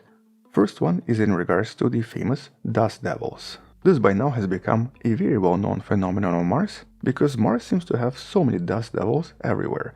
And in the last video, we even talked about a lot of marks that they seem to leave everywhere that are even visible from space. And so these tiny Martian whirlwinds, though not being as powerful as on Earth, seem to pose their own danger that nobody expected. And this was recently discovered by listening to the sounds they produce, especially as they actually passed one of the rovers back in 2021. And so here, by listening to these events, researchers discovered unusual cracks. Cracks that seem to happen every single time and that now have been explained as basically electric discharges. And so because Mars is so dry and because all of this is basically dust, this fast-moving dust becomes so electrified that it starts to produce its own lightning. With all of this actually happening really frequently. Several cracks were heard in just a few milliseconds, and so this phenomenon can potentially create a lot of static electricity. And this was then recreated in the lab as well. So basically scientists were able to recreate this, including the production of very similar sounds. And well, this is technically a new risk. It can be a risk for rovers, but it can also be a risk for astronauts or any habitat in the location where these dust devils seem to be pretty common. Here you essentially have this dust tornado moving relatively fast that, though doesn't actually produce enough pressure, produces huge amounts of electricity that in theory can zap everything multiple times per second and potentially cause a lot of damage and injury. And so definitely quite an unusual discovery. And then we have the discovery in regards to Mars quakes. And a lot of this once again comes from the InSight mission that was able to collect a lot of data over the years. And here what the researchers discovered is that for some reason there are thousands of unusual quakes on Mars only happen during summertime. And they seem to be clustered in certain locations and seem to be also different from everything else. They always seem to have the same intensity and only happen in the Martian summer. And moreover, they only seem to be in the north of Mars, not in the south. And here we're talking about quakes happening up to 10 times per day, making the surface shake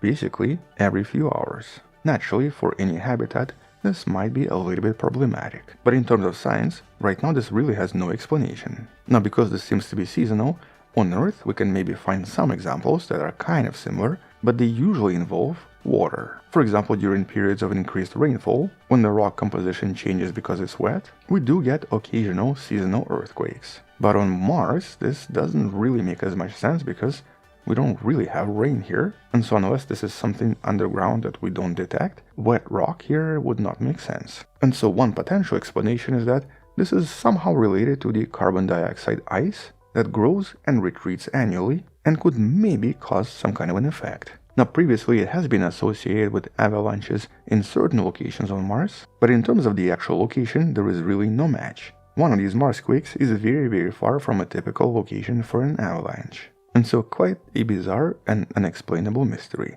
But when it comes to these Mars quakes, there's actually a recent discovery that does explain to us that not all Mars quakes seem to come from within. Because a separate study discovered that many of these Mars quakes we usually think come from inside are actually the result of various craters. Or basically at least a handful of Mars quakes has now been associated with some kind of an impact that produced a crater a few meters across. Now because Mars doesn't have a very thick atmosphere, every single collision does produce a relatively powerful Marsquake. Once again, another problem for a potential astronaut mission. And so at least 50 of these events so far have been correlated with Martian impacts. But that would still not explain why they seem to happen more often in the summer and more often in the north. And so here, even though some impacts could maybe explain a few of these, they could not explain 1,000 that's been observed so far. Which means that we still have some mysteries to cover in the future and some questions to answer about the red planet.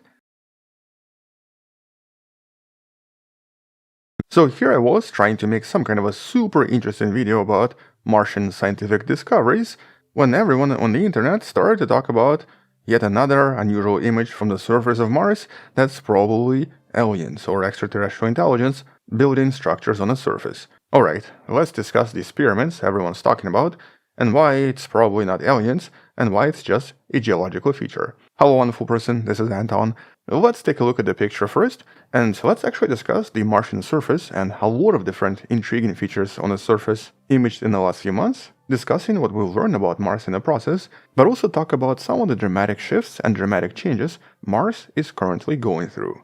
But here's that image. This was trending on Twitter and a few other social networks for the last few days, and obviously raised a lot of eyebrows. A discovery of what seems to be some kind of an ancient pyramid on Mars, I guess, maybe. Except that, as always, this is maybe just a little bit fake. Fake because if you actually look on the bottom, there's also a link to some kind of a website which seems to be related to UFOs. And that's because this is not the real image that was posted by NASA a few days back. The real image looks like this. And though there is still a bit of a square shape in here, even here things were kind of processed. And so let's go take a look at the actual image posted by NASA, which you can find in the description below, and try to discover what's really there. So first of all, if you follow the link in the description, you'll notice that this image is unusually long vertically. As a matter of fact, you have to keep scrolling up and up until you find that shape we're looking for. And that's because, oh yeah, here it is. Here's that square. And that's because this image was taken by the Martian orbiter, specifically Mars Global Surveyor, that's been here for quite some time and contains its Mars orbiter camera that's able to take pictures pretty much actively as it orbits the planet. But if you're old enough, this image might remind you of something else. The famous Face on Mars, taken by the Viking 1 back in 1976.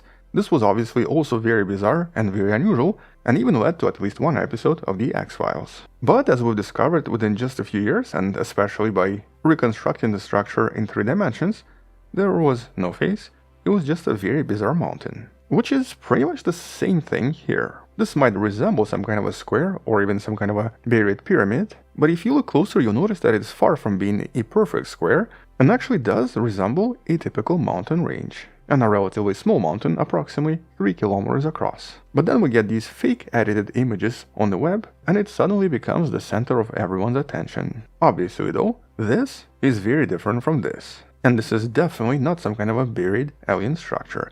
As a matter of fact, here on Earth, we even have natural mountains that look more pyramid-like and have also raised ufologist eyebrows back in the days. One of the more famous ones is this, the bizarre pyramid in Antarctica. Except that this is not a pyramid, and scientists have visited this place many times because it's also very famous for a lot of different fossils. This is just one of the peaks in the Ellsworth Mountains, which have been very thoroughly explored and explained in a study right here that you can also find in the description. No pyramids, no aliens, no extraterrestrials, nothing but very beautiful mountains. And today we know that this is most likely the result of a very special type of carving through hundreds of millions of years of erosion, the result of what's known as free-thaw erosion, which is basically when you have a lot of water and a lot of snow go through its cycles for many years. And specifically when water and tiny pieces of snow fill cracks inside the mountain and then freeze at night, with the ice expanding and slowly breaking the mountain apart. This basically causes gaps inside the rock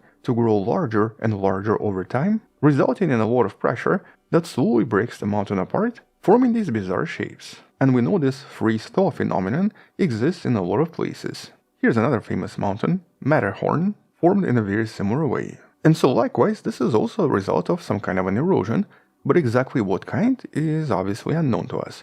And that's because Mars is just very different from Earth. Here, the water cycle would just not exist, and instead, we would actually have some kind of a carbon dioxide cycle that would produce different erosion. Erosion that's most likely caused by both the wind on Mars and the transition of carbon dioxide into the solid form, which then turns it back into gas when it gets warmer. And when it comes to wind, for example, we know that based on some of the recent Ingenuity measurements, the winds on Mars are much stronger than we thought. Previously, the average wind speed was expected to be approximately 10 to 15 meters per second, but Ingenuity regularly measured winds at least double the speed, up to 25 meters per second, detectable just a few weeks ago. And so if there are a lot of strong winds, we would obviously expect a lot of erosion. But right now, in the last few weeks, researchers have been actually observing Mars for this exact reason. We actually get to see a lot of these changes and a lot of this erosion in real time, because Mars is currently going through its New Year changes. It's going through one of the most active and even one of the most explosive periods when things on the surface start to change, as the surface in some regions is warming up. And that's because right now this planet is getting more and more active as the spring begins, and we get to see many of these changes in pretty much real time. For example, the ice on its poles is changing, but so are the individual structures around the entire Martian surface. And that's because here, as I mentioned before, there is really no liquid cycle, but there is a CO2 cycle, and that cycle is just a little bit different. Instead of ice turning into liquid and melting, here ice just becomes gas right away and sublimates. And the sublimation on Mars can be a little bit explosive. Explosive enough to suddenly create huge geysers on the surface and transform the surface almost right away.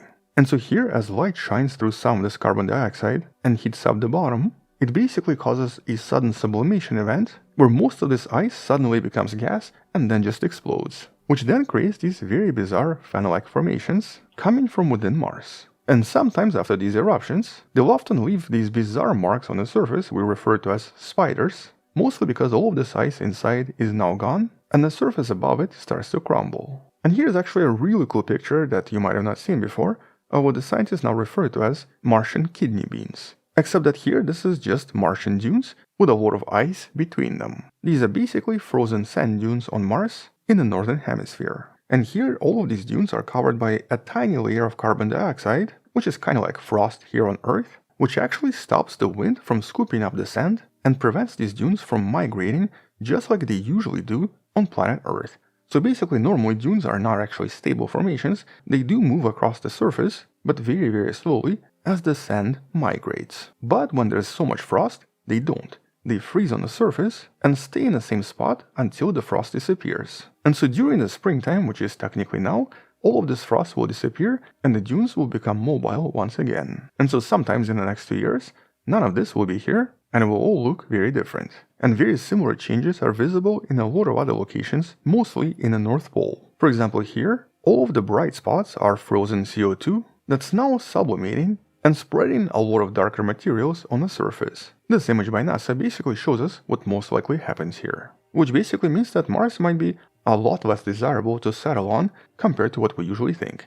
So basically here, every 2 years, you get these super explosive geysers, also very likely extremely loud geysers, that explode all over the surface as all of this ice sublimates, producing this very bizarre terrain. And so even though spring on Earth might be more romantic, and involves a lot of flowers and melted ice, on Mars it's just maybe a little bit explosive. It also involves a lot of frost avalanches, where you basically get these huge chunks of CO2 ice crashing down from the mountains, not to mention very powerful winds and even storms. But apart from all of these explosions and all of this falling ice, there's also a lot of dust devils. Something that we knew existed on Mars for over a decade now, because this was one of the first ones captured by the Martian orbiter. And here dust devils are essentially like tornadoes, but I guess not as powerful. And while in this image, you get to see their tracks, or technically what the tracks of these dust devils left as they move across the surface and as they deposit dust in various locations where they passed. And this is actually an incredible image that we've never seen before, that basically confirms there are a lot of dust devils on Mars, and they're always created when the surface heats up, causing warm air to rise rapidly, in a very similar fashion to tornadoes on planet Earth.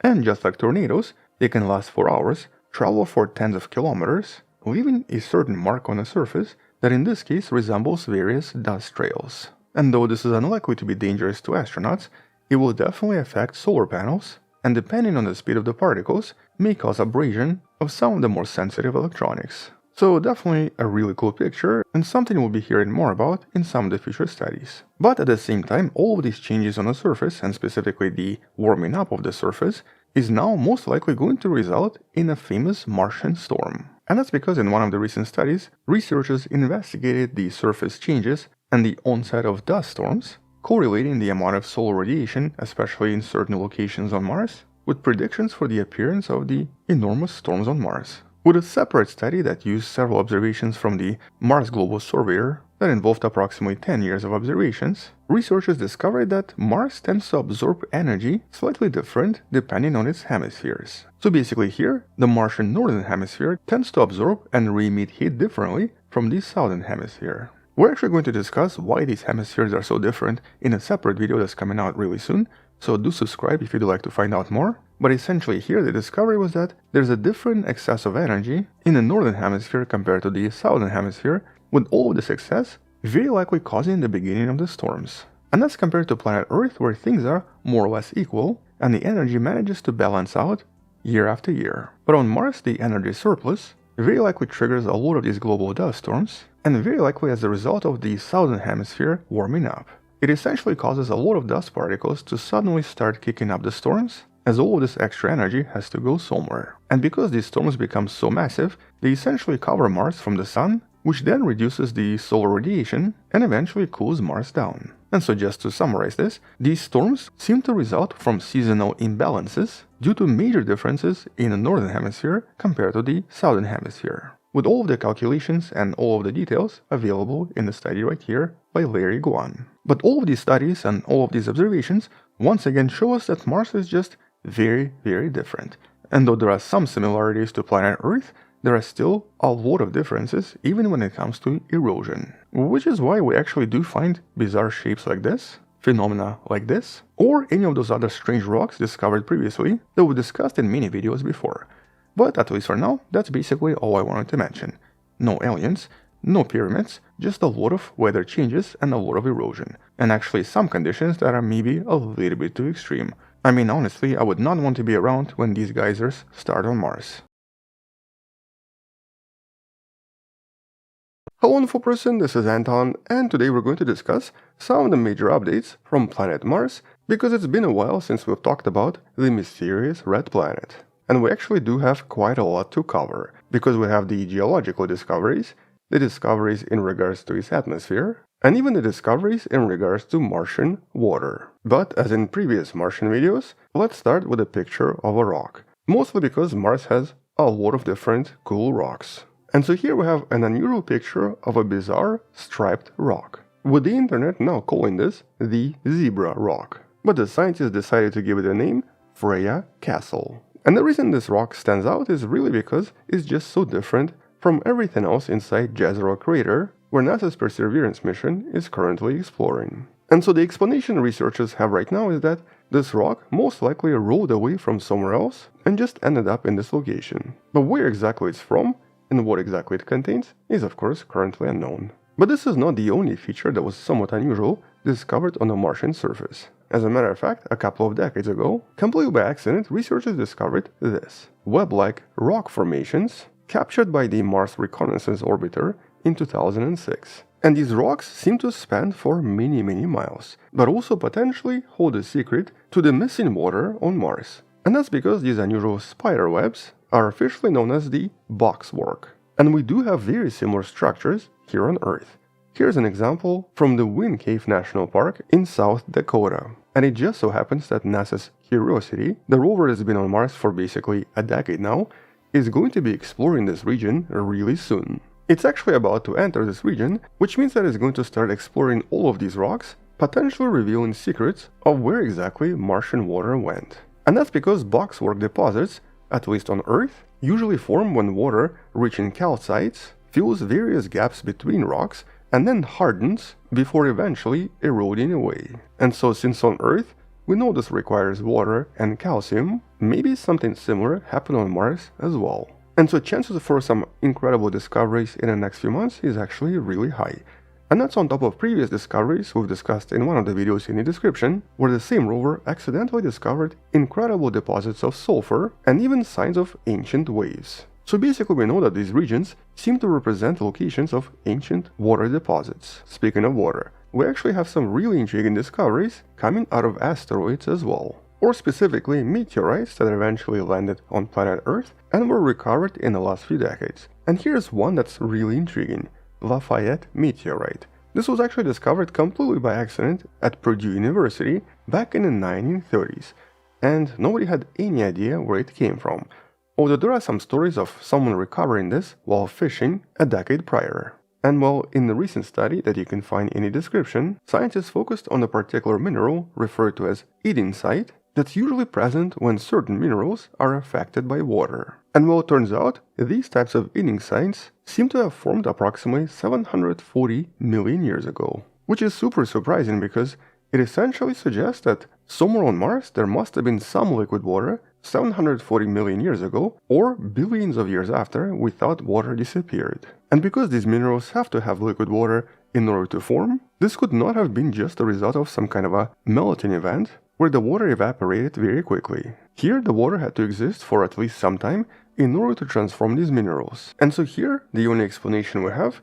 is that the water must have been the result of melting permafrost, which probably melted as a result of recent volcanic activity. Which of course also implies there is a lot of hidden water inside Mars. We'll come back to this idea in a couple of seconds. And though at first some scientists suggested that maybe this was not a Martian meteorite and possibly came from somewhere else, a much more thorough research established that the gases trapped inside of this rock seem to directly match Martian atmosphere as measured by previous NASA missions. In other words, this seems to be a Martian rock, and it seems to indicate liquid water conditions as recent as 740 million years. So I guess a new mystery. But then at the same time, we actually have even more evidence for liquid water coming from a very famous meteorite. This is actually the oldest evidence we have for hot water flowing on Mars, suggesting habitable conditions and liquid water extremely early on. And here we're talking about the famous Black Beauty, also known as NWA 7034. One of the most famous meteorites coming from Mars, discovered in Sahara Desert in 2011. But we know that this rock is really old, at least 2 billion years old, essentially making this one of the oldest Martian meteorites. But the recent research discovered something else super exciting, an even older deposit inside this rock that was dated to be approximately 4.4 or even 4.45 billion years old. And in this case, this ancient piece was a tiny zircon crystal. And inside of it, it contained direct signs of water-rich fluids from when essentially Mars was super young. And so here we have a direct evidence for warm or even hot water present on Mars 4.45 billion years ago, basically right after Mars formed. And the only explanation we have right now is this could be the signs of hydrothermal vents, ancient volcanic formations usually present in the oceans that today a lot of scientists believe where life on Earth potentially started. There are some videos in the description that discuss this in more detail. And since hydrothermal systems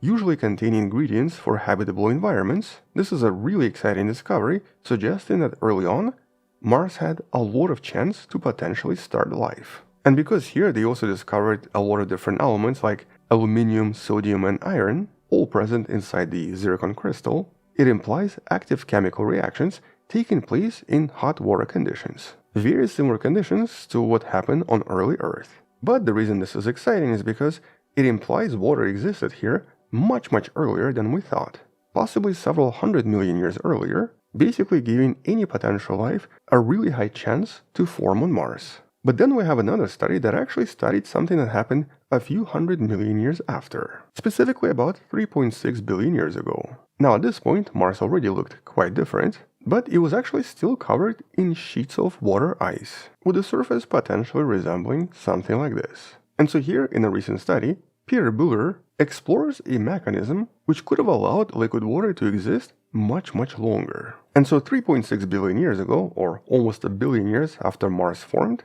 we think that by then it already lost quite a lot of atmosphere, with the atmospheric pressure potentially being 60% of what it is on Earth today. And because of this drop in air pressure, something started happening to carbon dioxide that was basically all over the place. In much colder regions, such as near the poles, it essentially started to freeze and fall to the ground, which very likely started to build huge polar caps, much bigger than anything we have today. But this carbon dioxide ice was on top of other ice, water ice, which actually created something really bizarre. Here, this ice started to insulate everything below it, which meant that the water ice underneath was much warmer than it would be otherwise. And so by having this very strange thermal insulator, it actually preserved the liquid water underneath, allowing a lot of meltwater to basically act like your typical rivers and even lakes. Technically, something very similar happens in places like Antarctica, where we actually have lots of lakes under massive polar caps. And quite a lot of water would eventually leak from underneath these caps, forming bizarre ice rivers that potentially sloshed around, very similar to a typical lava flow, but would still contain liquid water underneath. And here these rivers would eventually become even larger bodies of water, which to some extent are visible in various topological features on Mars. But because this would be also a kind of a cycle, with the carbon dioxide very likely evaporating when it gets warmer during summer, this could have happened many times for many years, eventually forming all kinds of bizarre formations visible in the Martian geology.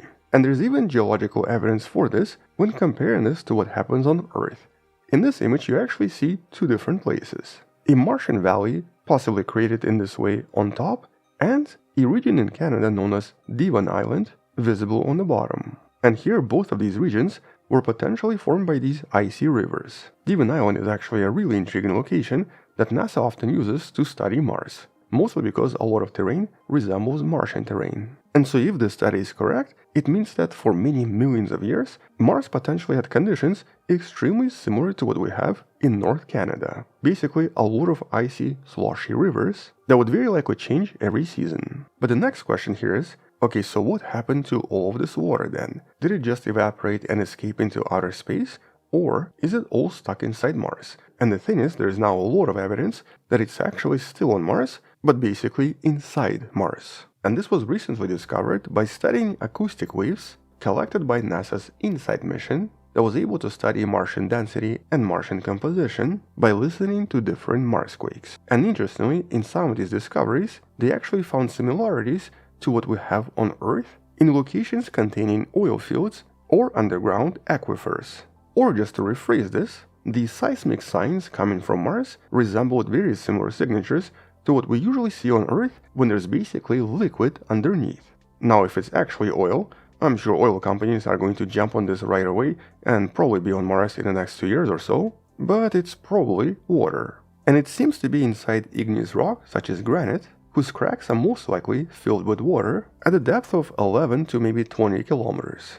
And so basically water seems to have been absorbed by Mars over time and seems to be still inside Mars. But accessing this water might be a bit challenging. 11 kilometers is actually deeper than anything we drilled on Earth, and doing so on a different planet would be very challenging. But that also means that during some kind of a volcanic activity, a lot of this water could potentially come out, and maybe even form some kind of a partial atmosphere on the surface of this planet. And that's, I guess, maybe the next question.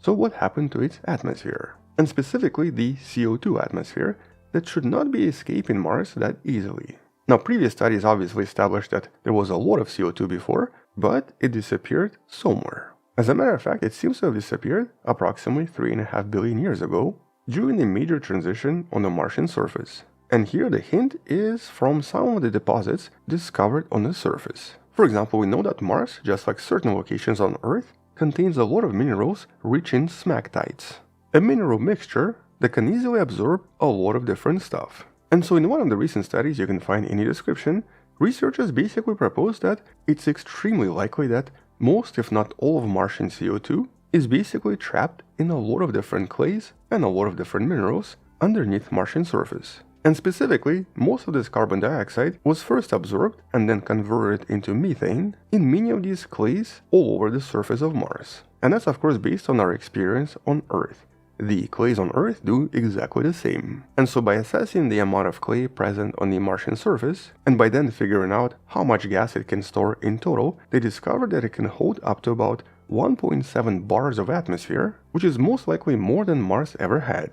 Which is actually really intriguing because it means that lots of the CO2 became methane that's now trapped somewhere inside. And we know that Mars does have signs of methane once in a while, which is probably when this methane seeps out of this clay and escapes into the atmosphere. And so according to this study, right underneath the surface, there are lots of deposits of methane that most likely began as carbon dioxide billions of years ago, all trapped in these smectites between various folds, which are usually very good at absorbing carbon and storing it for billions of years. And assuming this study is correct, we now have two separate studies suggesting that Martian atmosphere, and specifically CO2, and Martian water are basically all still on Mars, but just stored inside. But the obvious question is, where? For example, do we have any hotspots or locations where maybe there are some anomalies that could not be explained otherwise? And, well, we do have another study, and this one does find gravitational anomalies. And this is based on the first ever global density map of Mars that combined the data from the InSight lander with the Mars Reconnaissance Orbiter and Mars Express. And here researchers discovered 20 unusual dense blobs, mostly beneath the North Pole, with some other anomalies discovered in other locations as well. And many of these locations used to be ancient seabeds, with whatever this is being approximately 300 to 400 kilometers per cubic meter higher than surrounding ground. Now obviously it's unclear what these blobs are and what's inside of this, but maybe, just maybe, this is either Martian atmosphere, Martian water, or of course something else super exciting. In this case, there was also a confirmation of a really large blob underneath the famous Olympus Mons, the largest volcano in the solar system, with this blob approximately 2,000 kilometers across, and actually being lower in density, very likely being some kind of a cooled lava that potentially suggests that volcanism could come back to Mars one day. And so Mars could still be geologically active, as suggested by some of the previous studies we've discussed in the video below. Okay, next mystery. The mystery of Martian magnetosphere. Now this is not a big discovery, but it's still kind of important. Today we know that Mars lost its atmosphere and eventually liquid water, very likely because it lost magnetosphere. And that's because Mars is just much smaller than Earth, so it's not able to maintain geodynamo inside. But researchers always believed this happened 4.1 billion years ago, yet the new study suggests that it was probably a little bit later, with the evidence coming from the famous ALH 84001, the meteorite that became famous because back in the 90s, researchers thought that maybe they discovered signs of life inside of it. It was not signs of life, it was just a chemical reaction. But now, a new analysis actually found evidence for magnetic field reversals inside this meteorite, which the researchers now believe might have been the reason why in a lot of previous studies, no magnetic field was discovered. It's not that Mars didn't have a magnetic field, it's just it was going through a magnetic reversal when the field almost completely disappears, just to reappear a little bit later. With the conclusion here being that magnetic field potentially lasted until 3.9 billion years ago, allowing the atmosphere, liquid water, and possible early life, if it existed of course, to survive just a little bit longer. Okay, one more mystery, but this time with a solution. You might have seen this from some of the previous videos or from NASA announcements, but these formations are known as spiders, or Martian spiders. Very strange formations on the surface of Mars that don't exist on Earth. And though at first this was a mystery, researchers have now officially solved it, and they did this through a very cool experiment. The experiment that created a miniature Mars right here on Earth. And this is their artificially created spider. And so in essence, these spiders are created as a result of carbon dioxide ice, which obviously doesn't occur on Earth, letting the heat from the sun through with the soil underneath it, absorbing it and causing the ice close to it to turn directly into carbon dioxide gas. This is of course the process of sublimation. Here carbon dioxide does not become a liquid. And as this gas builds up, it starts to form Martian ice cracks, allowing the gas to escape. But as it escapes, it also brings a lot of dark dust with it, which then forms these very strange dark formations. And so here, by using what's known as a dusty chamber that's able to simulate Mars, scientists directly recreated all of this, with the experiment also revealing that ice seems to crack much more vigorously as it forms between grains of Martian soil, which then cracks it open. And so a pretty cool experiment and a pretty cool confirmation of an old theory. You can learn about this in a study by Lauren McKeown and her team. Alright, we've talked about a lot of stuff from Mars, but there's maybe two more things I wanted to mention. One of them is in regards to sample retrieval, and as I mentioned in the previous video, the NASA's retrieval mission is currently on hold, and we actually don't know if it's going to happen.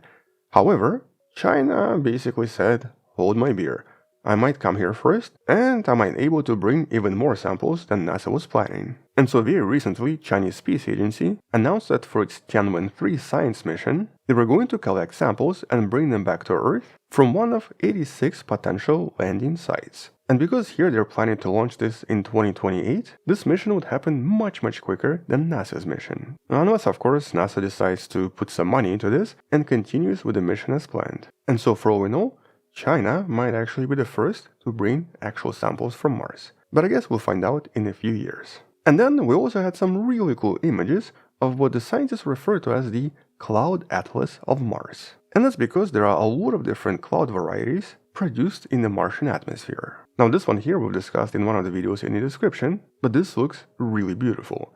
This is the cloud streets, very close to the North Pole, near the large area that doesn't have any craters. And here's a really cool phenomena that you really only see on Mars. This is a dust lifting event that actually combines different clouds with dust being uplifted from the ground, which then mixes together, producing this really strange phenomenon. And here we have what's known as Lee waves, also sometimes referred to as gravity waves. This is a special type of a cloud usually formed by the wind when it meets some kind of an obstacle, like a mountain. we obviously get these on Earth as well. Here's another example from a different location. And so yeah, here I just wanted to finish on some really beautiful images.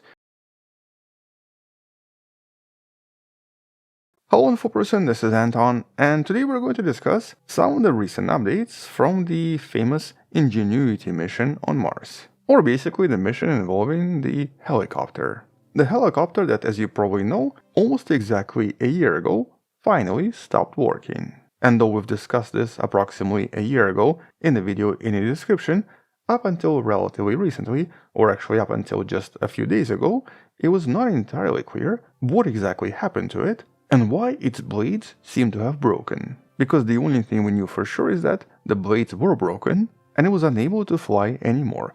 But it could do everything else and is actually still working and still reporting even right now. And so in this video, let's discuss the investigation that essentially took approximately 1 year that basically explains to us what most likely happened and why the helicopter broke. But I guess first, just a little bit of a review.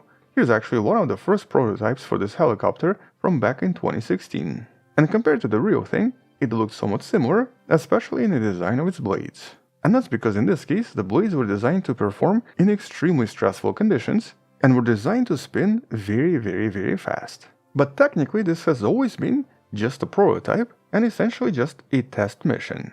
As a matter of fact, the plan was only to fly 5 times for maybe 1 month in total. So basically after a month this helicopter was no longer supposed to work. Despite of this, for nearly 3 years, it was working just fine, conducting over 70 flights. And this was way beyond everyone's expectations. And more importantly, the data collected during these flights taught us so much about Mars, actually taking us just a little bit closer to the idea of human exploration and the potential crewed mission. As a matter of fact, as a result of this successful mission, the researchers have now been actually pushing for an even bigger and better helicopter that could even maybe collect the samples left by Perseverance. This is now referred to as the Mars Science Helicopter, and NASA scientists have already been working on initial designs, hoping to launch it sometimes in 2030s.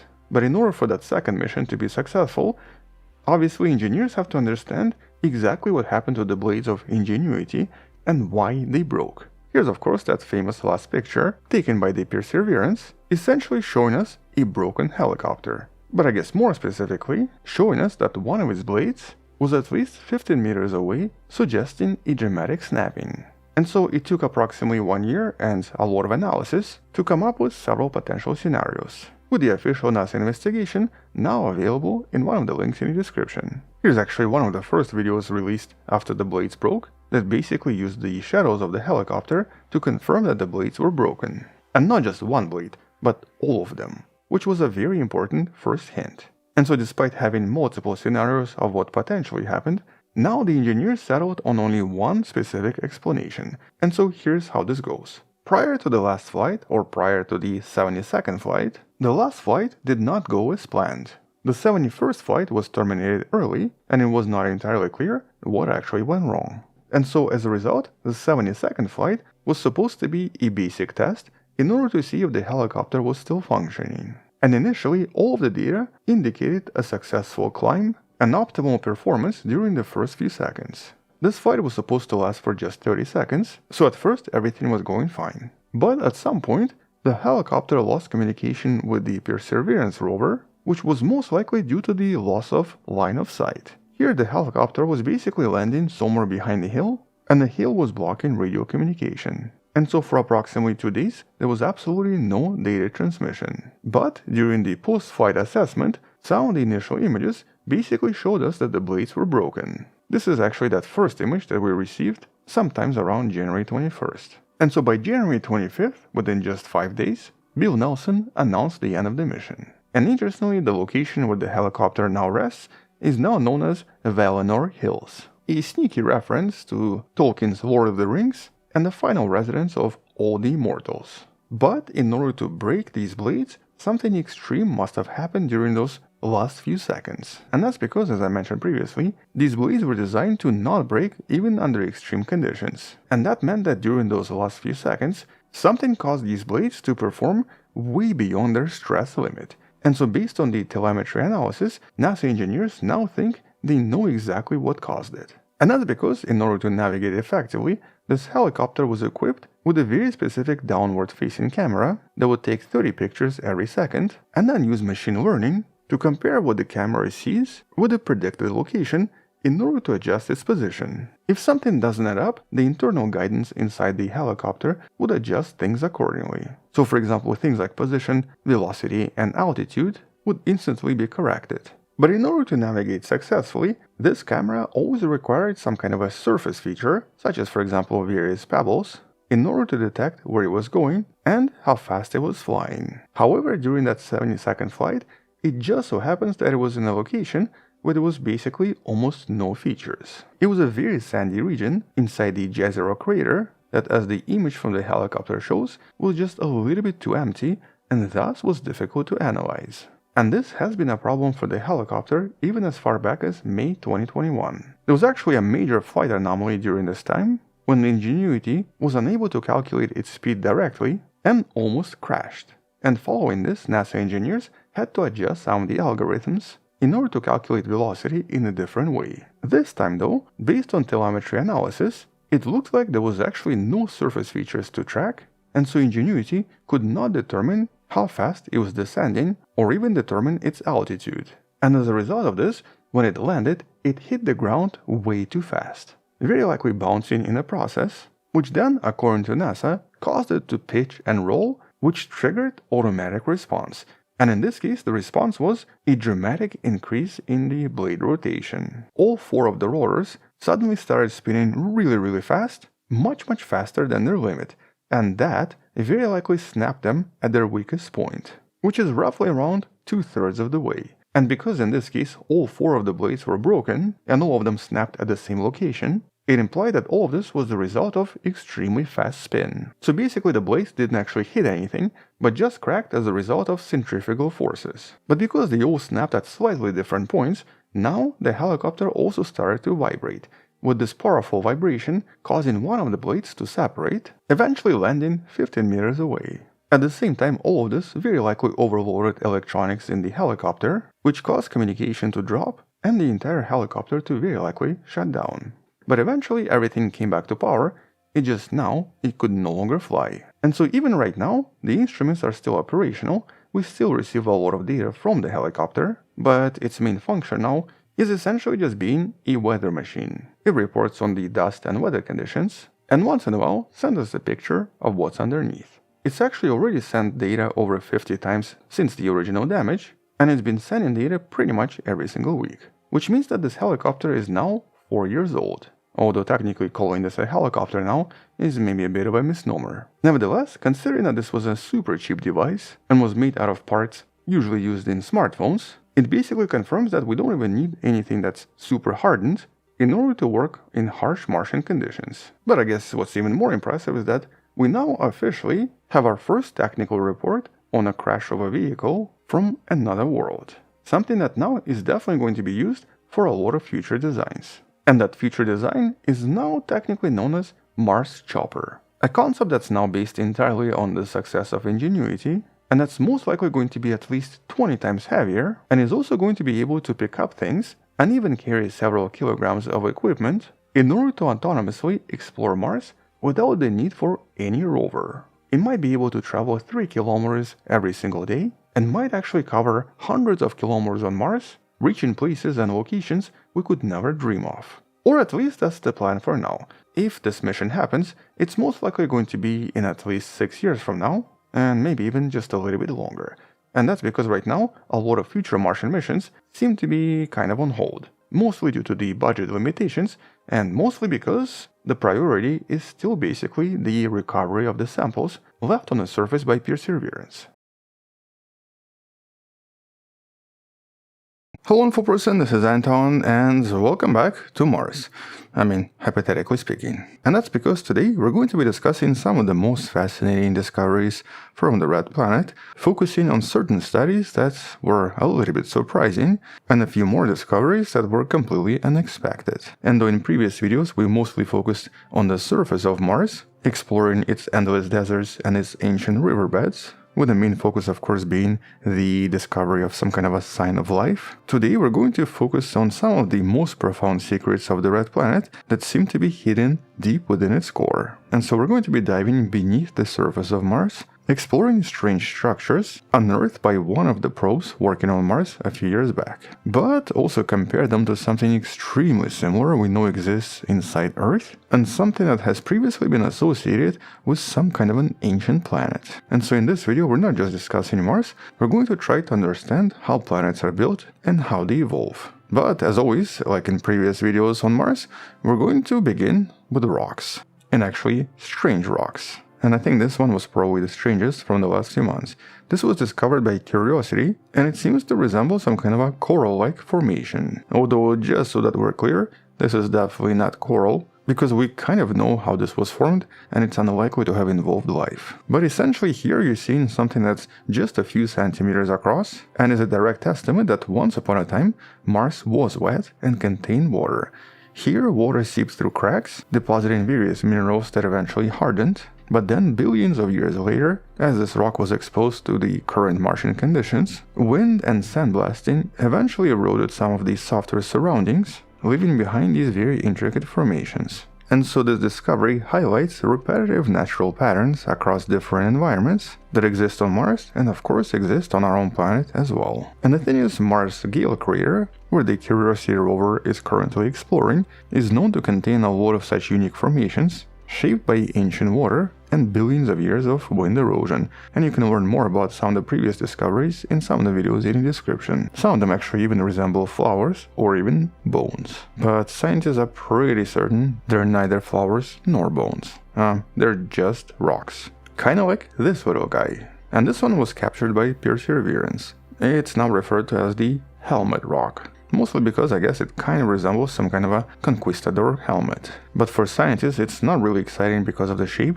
For scientists this is exciting because of these unusual spherules, which normally can form either through chemical weathering, mineral precipitation, or even volcanic processes. And so figuring out how this rock was formed is actually a lot more intriguing and a lot more interesting. But right now we don't know much about it. And unfortunately Perseverance doesn't have enough instruments to try to understand how this was formed. But it might have once again involved water. But apart from rocks, Curiosity has also discovered something else that's just as exciting for scientists. A really complex organic molecule. This was reported in this study by Hirsch and Sefton. But in essence, this was a detection of the largest organic molecule ever found on Mars, inside a rock that was approximately 3.7 billion years old. And by itself, this is already pretty exciting.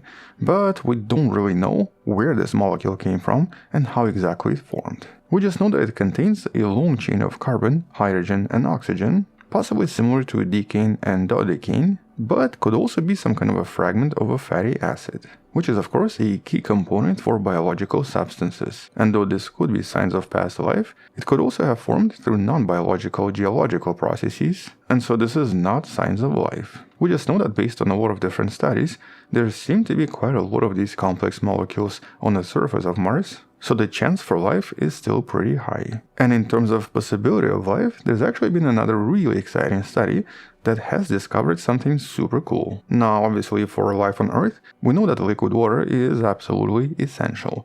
No water, no life. But so far on Mars, no liquid water has been identified pretty much anywhere, and only water ice and water molecules have been discovered individually. But we have some really exciting discoveries from this recent study. Here research suggests that liquid salty brines can actually form on Mars at least twice a day. Or just to rephrase this, there is a very high chance for very salty liquid water to form for very brief periods of time in certain locations and during certain seasons. And specifically we're talking about calcium perchlorate brines, which can stay liquid at very low temperatures and can potentially support hardy microbial life.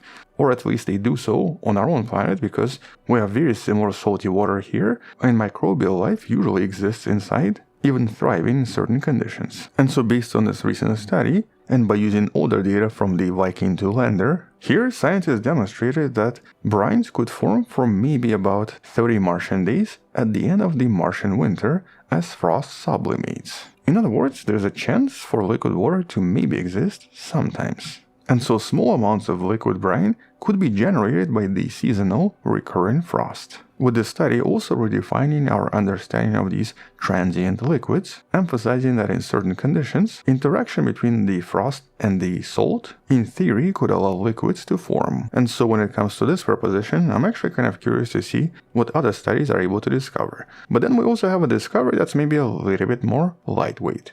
Well, you can actually see it right here.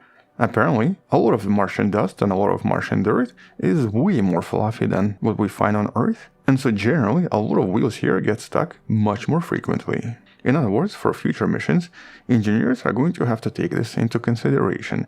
Due to lower gravity and due to much fluffier dust, it's just a little bit more difficult to drive on Mars. But now let's discuss something from inside the planet, because for many years we pictured Mars as having very neat, smooth layers that would contain crust, mantle, and core. But because of the discoveries from the inside lander, this view has now changed. And so here, by listening to over 1300 different Marsquakes over a period of about 4 years, researchers were able to discover dozens of mysterious blobby structures hidden within Martian mantle. In this case, this was discovered the same way we usually find things inside our own planet. And so here, these bizarre structures, measuring up to about 4 kilometers across, seem to represent much denser and much heavier surrounding material, implying that its chunks made out of something entirely different. And because there were so many of them inside Mars, the lead author behind the study, Dr. Charalambous, described these structures as ancient fragments, with these blobs potentially being remnants of some kind of a colossal impact that very likely happened 4.5 billion years ago during the chaotic days of the early solar system, and very likely involved some kind of a protoplanetary object that collided with early Mars, with this impact generating immense energy, melting large parts of the young planet, but also leaving behind very large chunks of compositionally different material that's now stuck inside Mars in various locations. And if you watched enough videos on this channel, you're probably aware of something very similar inside our own planet. Just like Mars, Earth contains its own blobs, but actually much larger in size, that we usually refer to as LLSVPs, large low shear velocity provinces, immense blobs trapped inside the mantle, that we've discussed in some of the previous videos in the description, and that we know seem to produce a lot of different effects on the surface of the planet, including various types of volcanism. And since their origin has been kind of linked to a huge collision between early Earth and a planet known as Theia, we can assume that something very similar potentially happened on Mars. But because these blobs are so much larger than the ones on Mars, here we can conclude that the collision on Mars was potentially much smaller. On Earth, this represents approximately 8% of the entire mantle. But there's obviously one more important difference. Compared to Earth, Mars is also geologically still. It's basically a single plate planet that does not contain any plate tectonics, and Martian crust very likely solidified very early, forming what the scientists refer to as the stagnant lid. And so the internal structure of Mars very likely evolved very slow and potentially has not changed much over time. Whereas on Earth, these structures would have already been recycled and changed dramatically, and so most of this would look very differently. And so these blobs on Mars seem to have been preserved for billions of years and are now more or less inert and don't seem to affect Mars much. In essence, the Martian blobs are the fossilized remnants from its violent birth, representing a kind of an unchanging record of some of the earliest moments in the history of Mars. But for Earth, LLSVPs are active participants and seem to affect Earth's geological processes at all times. And more importantly, they seem to affect Earth in so many other ways. Once again, if you want to learn more, check out the previous video in the description. But I guess the question is, why did Earth and Mars evolve so differently, and why do they look so different today? Well, here we do have a few more hints based on the observations of the Martian surface and the differences in Martian crust. This is actually a relatively old puzzle referred to as the Martian dichotomy, that refers to dramatic differences between Martian southern highlands, which usually contain a lot of craters and is also much higher, actually several kilometers higher, compared to the northern lowlands, which are very smooth, very flat, and much younger. And well, for decades this was believed to be maybe the result of some kind of a collision, which would actually also explain the blobs inside. But once again, the Marsquake data seem to show something a little bit different. By looking at how Marsquakes propagate through the northern and the southern part of Mars, researchers found that the rock beneath the southern highlands seems to be overall a little bit hotter than the northern lowlands, with this temperature difference suggesting that it was really the internal forces and not the external impact that potentially caused Mars to look so different. With the models now basically explaining this as some kind of a geological activity very early on that eventually suddenly stopped. Or basically Mars might have had moving tectonic plates at some point, with the movement of these plates and the molten rock beneath them creating the unevenness, but it then essentially solidified and stopped, freezing in place for billions of years. And this very likely happened billions of years ago and potentially doomed Mars to lose its atmosphere and its water. And so the mechanism that in this case preserved these blobs seemed to have also created the overall shape of the Martian surface. And by the way, this is something we think might happen to Earth as well, but possibly like hundreds of millions of years in the future. But once again, Mars here offers us a kind of a snapshot of early chaotic planetary development that's now been frozen in time, whereas our own planet is still geologically active and still constantly changing, which is why it looks so different today compared to Mars and even Venus. But this also makes Mars unique for geology, because its surface, its crust, and even its mantle have become sealed for billions of years and remained largely undisturbed, providing us with a very important window into the violent past that shaped the early solar system. And so by learning what's happening on Mars today, we're actually going to understand what happened on Earth billions of years ago. Because this is basically like looking back in time. And might also help us understand what happened to Venus and Mercury, providing us with additional models in understanding planetary evolution and the potential chance for life to develop on various planets. And so hopefully the Martian missions continue, and more importantly, we'll get even more missions, including some kind of a recovery mission that's going to bring back some of these samples. Because here it's not just exploring one planet, it's about piecing together the grand puzzle of planetary formation, and also understanding the very origins of life itself. But we'll definitely come back and talk more about all of this in some of the future videos once there are some additional studies from Mars. Until then, check out some of the previous videos in the description. Thank you for watching, subscribe, come back tomorrow to learn something else, support this channel on Patreon where you can find additional videos without any ads and can DM me directly, or by joining a channel membership that grants you early access and a few more things. Alternatively, you can also buy the Wonderful Person t-shirt that features Mars as one of the designs. Stay wonderful, I'll see you tomorrow, and as always, bye bye.